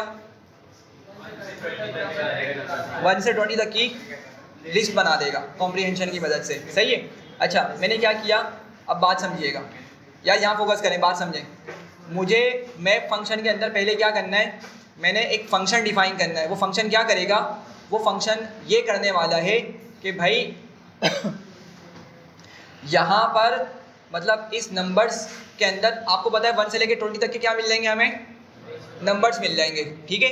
तो मैं कुछ इस तरह का कोड लिखना चाह रहा हूँ कि वो जो लिस्ट के अंदर 1 से 20 तक के नंबर्स मिले हुए हैं ना, जहाँ जहाँ नंबर इवन हो वहाँ पे मुझे क्या दिख जाए, इवन। जहाँ जहाँ नंबर ऑड हो वहाँ पे मुझे क्या दिख जाए, ऑड दिख जाए। मैं ये काम करना चाह रहा हूँ। पहले बताइए क्लियर हो रहा है कि भाई आपके पास एक नंबर की लिस्ट है 1 से 20 तक के, और मैं ये चाह रहा हूँ कि जहाँ जहाँ नंबर इवन हो वहाँ पे इवन दिखे, वहाँ जहाँ पर ऑड हो वहाँ पे मुझे ऑड दिख जाए। तो मैं उसके लिए यहाँ पे काम कर रहा हूँ। तो मैंने मैप फंक्शन लिखा, और मैप फंक्शन के अंदर मैं ब्रैकेट में अंदर जाके क्या लिखूंगा, एक लैम्डा फंक्शन डिफाइन करूंगा। क्या करूंगा, लैम्डा फंक्शन डिफाइन करूंगा। अच्छा, मैंने सबसे पहले लैम्डा लिखा, ठीक है। अच्छा, अब इस बात को समझिएगा, इंपॉर्टेंट बात है। होगा क्या कि जब मैं कॉमा लगा के यहाँ पे आइट्रेबल पास करूंगा, आइट्रेबल मतलब जिस पर लूप चल सके, जिस पर मैं लूप को चला सकूं, तो मैं किस पे चलाऊंगा लूप को, नंबर्स पे चलाऊंगा, ठीक है। तो मैं नंबर्स को यहाँ लिख देता हूँ, सही है यहाँ तक। अब बात समझिएगा कि जब मैं लैम्डा फंक्शन लिखूंगा ना, और यहाँ पे एक वेरिएबल डिफाइन करूंगा, वो वेरिएबल आपका नंबर्स की लिस्ट में से या नंबर्स की आइट्रेबल में से कोई भी आइट्रेबल हो सकता है, आपका टबल भी हो सकता है, आपका सेट भी हो सकता है, ठीक है, कोई डिक्शनरी भी हो सकती है। वो उस आपके आइट्रेबल में से जाके बारी बारी करके सिंगल सिंगल नंबर लेकर आ रहा होगा। मेरी बात समझ रहे, मैं क्या बताना चाह रहा हूँ कि भाई लैम्डा के अंदर अभी तो ऊपर हम समझ लेते थे ना कि हमें यूज़र से कितने इनपुट चाहिए, उसी के हिसाब से हम वेरिएबल बना लिया करते थे, ठीक है।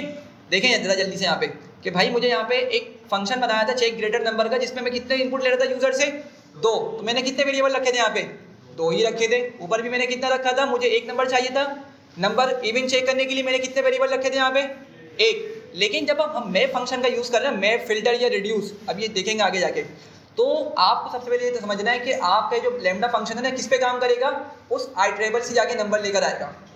तो बारी बारी सिंगल सिंगल नंबर लेकर आ रहा होगा, सही है। तो मुझे अब बताएं कि वेरिएबल कितने चाहिए होंगे मुझे, यहाँ पे कितने वेरिएबल लिखने की ज़रूरत है, 1 वेरिएबल आएगा, नहीं 2 क्यों आएगा भाई, नंबर 1 ला रहा है ना। बारी बारी उस वेरिएबल में नंबर आ रहे होंगे, कहाँ से, आइट्रेबल से।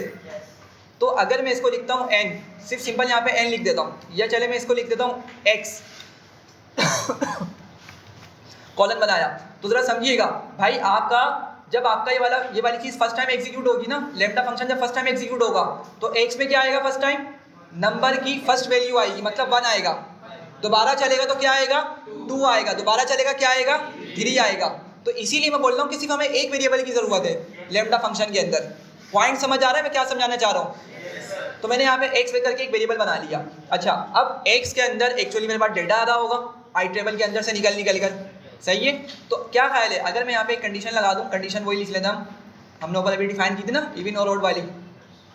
मैंने पूरी कंडीशन को कॉपी किया यहाँ पे, और यहाँ पे इधर पेस्ट कर दिया, ठीक है। अच्छा, ये क्या हो जाएगा मेरा, ये x हो जाएगा, क्योंकि आपकी मर्तबा मेरे पास जो नंबर सेव हो रहा है वो किस में सेव हो रहा है, x में सेव हो रहा है। तो मैंने बोला भाई चेक कर लो, अगर आपका जो x में नंबर है वो इवन हो तो क्या कर दो, वहाँ पर इवन लिखवा दो, और अगर वो ये कंडीशन फॉल्स हो जाती है तो फिर क्या करो, वहाँ पे ऑड लिखवा दो। ये समझ आ रहा है पॉइंट का? ठीक है। अच्छा, लेकिन अगर हमने इसको ऐसे ही रन कर दिया ना तो हमें क्या दिखाएगा, ये एक एड्रेस दिखा देगा, ये मेमोरी एड्रेस दिखा रहा है। ठीक है, कि इसने मतलब ये फंक्शनलिटी अचीव तो कर ली है और इसकी मदद से जो डेटा आया है ना वो इस लोकेशन पे जाके सेव कर दिया है। ठीक है यहाँ तक। तो मुझे क्या करना होगा, मुझे तो इसका आउटपुट देखना है, मुझे तो अभी एड्रेस से कोई गर्ज नहीं है ना, मुझे तो इसका आउटपुट देखना है। तो मैं क्या करूँगा, इसको किसी भी अदर डेटा टाइप के अंदर, किसी भी अदर डेटा टाइप में क्या करूँगा, इसको टाइप कास्ट कर दूंगा। ठीक है, तो लेट से मैं यहाँ पे इसको लिख देता हूँ लिस्ट करके। ठीक है, मैं इसको लिस्ट में टाइप कास्ट कर देता हूँ। मैंने लिखा लिस्ट, और ज़रा देखें, असल में नंबर बहुत ज़्यादा थे इस वजह से ये इतना बड़ा आउटपुट आ गया। हम एक काम करते हैं, छोटा कर देते हैं, इसको 11 कर देते हैं। ठीक है, तो ज़रा देखें आउटपुट आपके पास। मैं एक काम करता हूँ, नंबर्स को भी प्रिंट कर देता हूँ। तो ज़रा देखें, आपका 1 किस तरह का नंबर है भाई, आ गया आउट उसकी जगह। क्या है आपका 2 इवन, 3 क्या है ऑड, 4 क्या है इवन, एंड सो ऑन। 10 आपका क्या होगा, इवन होगा। तो पॉइंट समझ रहे हैं? तो हमने क्या किया, अगर हम ये चाह रहे हैं कि भाई किसी भी डेटा के यहाँ पे क्या करें, कोई इस तरह की फंक्शनलिटी अचीव कर लें कि हमें आउटपुट का आइडिया हो जाए कि वो किस तरह का नंबर है, किस तरह की लॉजिक है, तो हम मैप फंक्शन का वहाँ पर यूज़ कर सकते हैं। ये पहली एग्जाम्पल समझ आई? ठीक है। अच्छा, अब एक बात समझिएगा, हम इसको ना और तरीक़ों से भी अचीव कर सकते थे। लाइक अगर मैं इस फंक्शन को यहाँ से कट करूँ और मैं इसको किसी वेरिएबल में सेव कर दूँ। ठीक है, किसी वेरिएबल में सेव कर दूँ, लेट से fn लिख देता हूँ। ठीक है, फंक्शन की शॉर्ट फॉर्म लिख दी मैं fn, और मैं अगर यहाँ पे फंक्शन लिख दूँ fn करके, तो आपका ये जब भी काम करेगा। ठीक है, समझिएगा बात को। मैंने पहले क्या किया था, डायरेक्ट फंक्शन ही यहाँ पे लिखा हुआ था मैप के अंदर, लेकिन अगर आपको थोड़ा सा घिचपिच लग रही है इसके अंदर कि थोड़ा सा मतलब क्या बोलेंगे, रिप्रेजेंटेशन नहीं आ पा रही, तो आप क्या करें, फंक्शन अलग से बनाएं किसी वेरिएबल के अंदर और उस फंक्शन को कॉल करवा दें यहाँ पर। क्लियर हो रही है बात? सब बताएं, आगे बढ़ूं?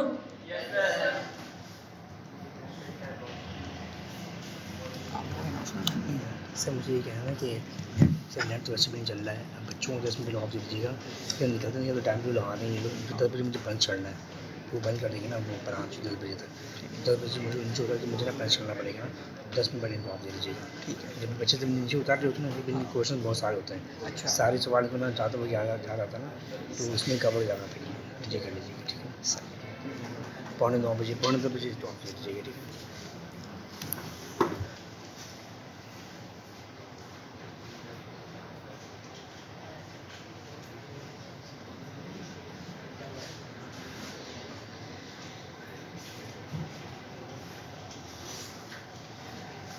चले, तो ये क्लियर है?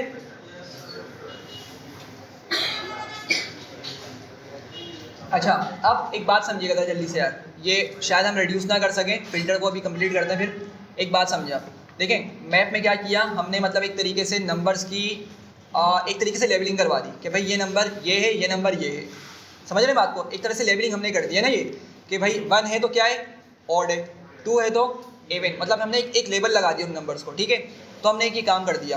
अब अगर मैं कुछ ये चाह रहा हूँ कि भाई मेरा जो लैम्डा फंक्शन है ना वो कुछ इस तरह का काम करे कि मैं उसको किसी आइट्रेबल पर चलाऊँ। ठीक है, और अगर नंबर इवन हो उनको निकाल कर ले आए और ऑड वालों को छोड़ दे। पॉइंट समझ रहे हैं मेरा? मैं क्या बोल रहा हूँ भाई, आपके पास 1 से लेके कहाँ तक के नंबर जनरेट हो रहे हैं, 10 तक के नंबर जनरेट हो रहे हैं यहाँ पे। मैं चाह रहा हूँ कि जो जो इवन नंबर्स हो ना वो सब के सब क्या हो जाएं, किसी मतलब कंडीशन है ना हमारे पास कि अगर वो नंबर क्या हो, इवन हो, तो सारे नंबर्स मुझे मिल जाएं। अब वो जितने भी नंबर्स हों, ऑड हो तो उसके साथ कुछ भी नहीं करें। मैं चाह रहा हूँ कि जो मेरी एरे बनी हुई है ना, जो मेरी लिस्ट बनी हुई है, उसमें से मैं कुछ नंबर्स को फिल्टर कर लूँ। ठीक है, कुछ नंबर्स को बाहर निकाल लूँ। ठीक है, तो अब उस फंक्शनैलिटी पर हमारा मैप फंक्शन काम नहीं करता। ज़रा देखें मैंने क्या किया,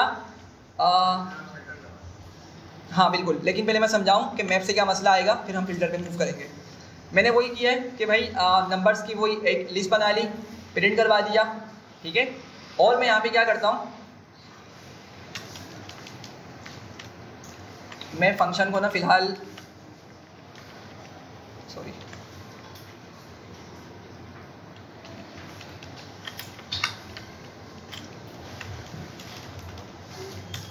मैप फंक्शन के अंदर ही लिख देता हूँ।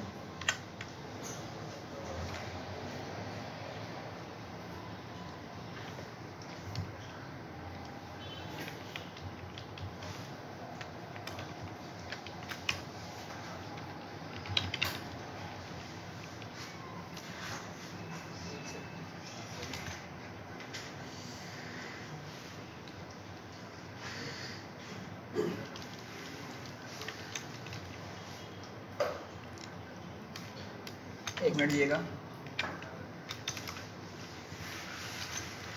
चलें ज़रा यहाँ देखें, मैंने क्या किया, मैंने वही नंबर्स बना लिए 1 से 10 तक के, ठीक है, नंबर्स प्रिंट करवा दिए। अच्छा मैंने बोला कि भाई क्या करो, x मतलब लेटा करके x लिखा, मतलब नंबर्स में क्या करो, बारी बारी नंबर्स लेकर आओ। तो पहले कौन आएगा, नंबर 1 आएगा, ठीक है, क्या आएगा 1 आएगा। तो 1 यहाँ पर आया, आपकी कंडीशन चेक हुई, कंडीशन चेक होने के बाद क्या पता चला इसको, फॉल्स, तो इसने फॉल्स यहाँ पे हमें ला के दे दिया। स्टेज दोबारा चला, x में क्या नंबर आया, 2 आया, आपके पास यहाँ पे कंडीशन ट्रू हो गई तो उसने 2 ला के दे दिया। मतलब हमारा ये जो काम है उस तरीके से नहीं चल रहा जो हमें करवाना था। हमें क्या करना था भाई, जो इवन नंबर हो बस वो ला कर दे दो, समझ रहे हैं। लेकिन जो मैंने यहाँ पे लॉजिक लिखी है सिंपल, कि भाई अगर वो जो नंबर तुम्हारे पास आ रहा है उसको 2 से डिवाइड करो, डिवाइड करने के बाद अगर तो वो क्या है, इवन है, तो मुझे वो नंबर ला के दे दो। वो वाली चीज़ यहाँ पे काम नहीं कर रही है। पॉइंट समझ रहे हैं मेरा। तो क्या ला रहा है भाई, वो उसकी जगह ट्रू फॉल्स करके लेकर आ रहा है, ठीक है। अगर इसी पूरी लॉजिक को हमने यूज़ किया होता फ़िल्टर फंक्शन की मदद से, जस्ट क्या करना होगा मुझे यहाँ पर मैप की जगह फ़िल्टर लगाना होगा, ठीक है, और कुछ भी चेंज नहीं होगा, ठीक है। तो ज़रा आउटपुट देखें, इसने क्या किया, हमारी उस लिस्ट में से वो नंबर्स निकाल कर ला दिए जो हमारी कंडीशन पर ट्रू थे। मतलब जहाँ पर हमारी कंडीशन ट्रू हो रही थी उसने क्या किया, उन नंबर्स को लेकर आ गया। मेरी बात समझ रहे हैं मैं क्या समझाना चाह रहा हूँ। देखें दोबारा एक चीज़ को समझें कि फ़िल्टर फंक्शन ना आपका किस टाइम यूज़ होता है, जब आपके पास कोई एरे है, मतलब कोई लिस्ट है या कोई टपल है या कोई सेट्स है या कोई डिक्शनरी है। आपने किसी स्पेसिफिक कंडीशन के ट्रू होने पर वहाँ से डेटा निकालना है, सारा सब कुछ नहीं निकालना, सब कुछ नहीं लाना। क्या करना है, किसी स्पेसिफिक कंडीशन के मीट होने पर उसमें कुछ डेटा निकाल के लाना है, सही है। तो अगर आपकी कुछ इस तरह की कंडीशन है तो वहाँ पे हम क्या यूज़ करेंगे भाई, फ़िल्टर का यूज़ करेंगे। पॉइंट समझ रहे हैं। और अगर आपने फ़िल्टर नहीं करना, मतलब कुछ नंबर्स को गेट नहीं करना है, किसी डेटा को गेट नहीं करना, आपने क्या करना है, पूरी एरे पे या पूरे लिस्ट पे आपने ऑपरेशन परफॉर्म करना है और उनको कोई दूसरा नाम देना है या उस पर कोई लेबलिंग करनी है। तो वहाँ पे फिर कौन सा वाला फंक्शन यूज़ किया जाएगा, मैप फंक्शन यूज़ किया जाएगा। ये पॉइंट समझ रहे हैं। मैं आपको इंशाल्लाह इसके कुछ और क्वेश्चन भी दे दूंगा ताकि आपका थोड़ा और कॉन्सेप्ट इससे क्लियर हो जाए। लेकिन अगर इसमें कोई मसला है तो बताएं। रेड्यूस बाकी है, इंशाल्लाह उसको हम नेक्स्ट क्लास में डिस्कस करेंगे, ठीक है। हम इसी को यहीं पे एंड करते हैं।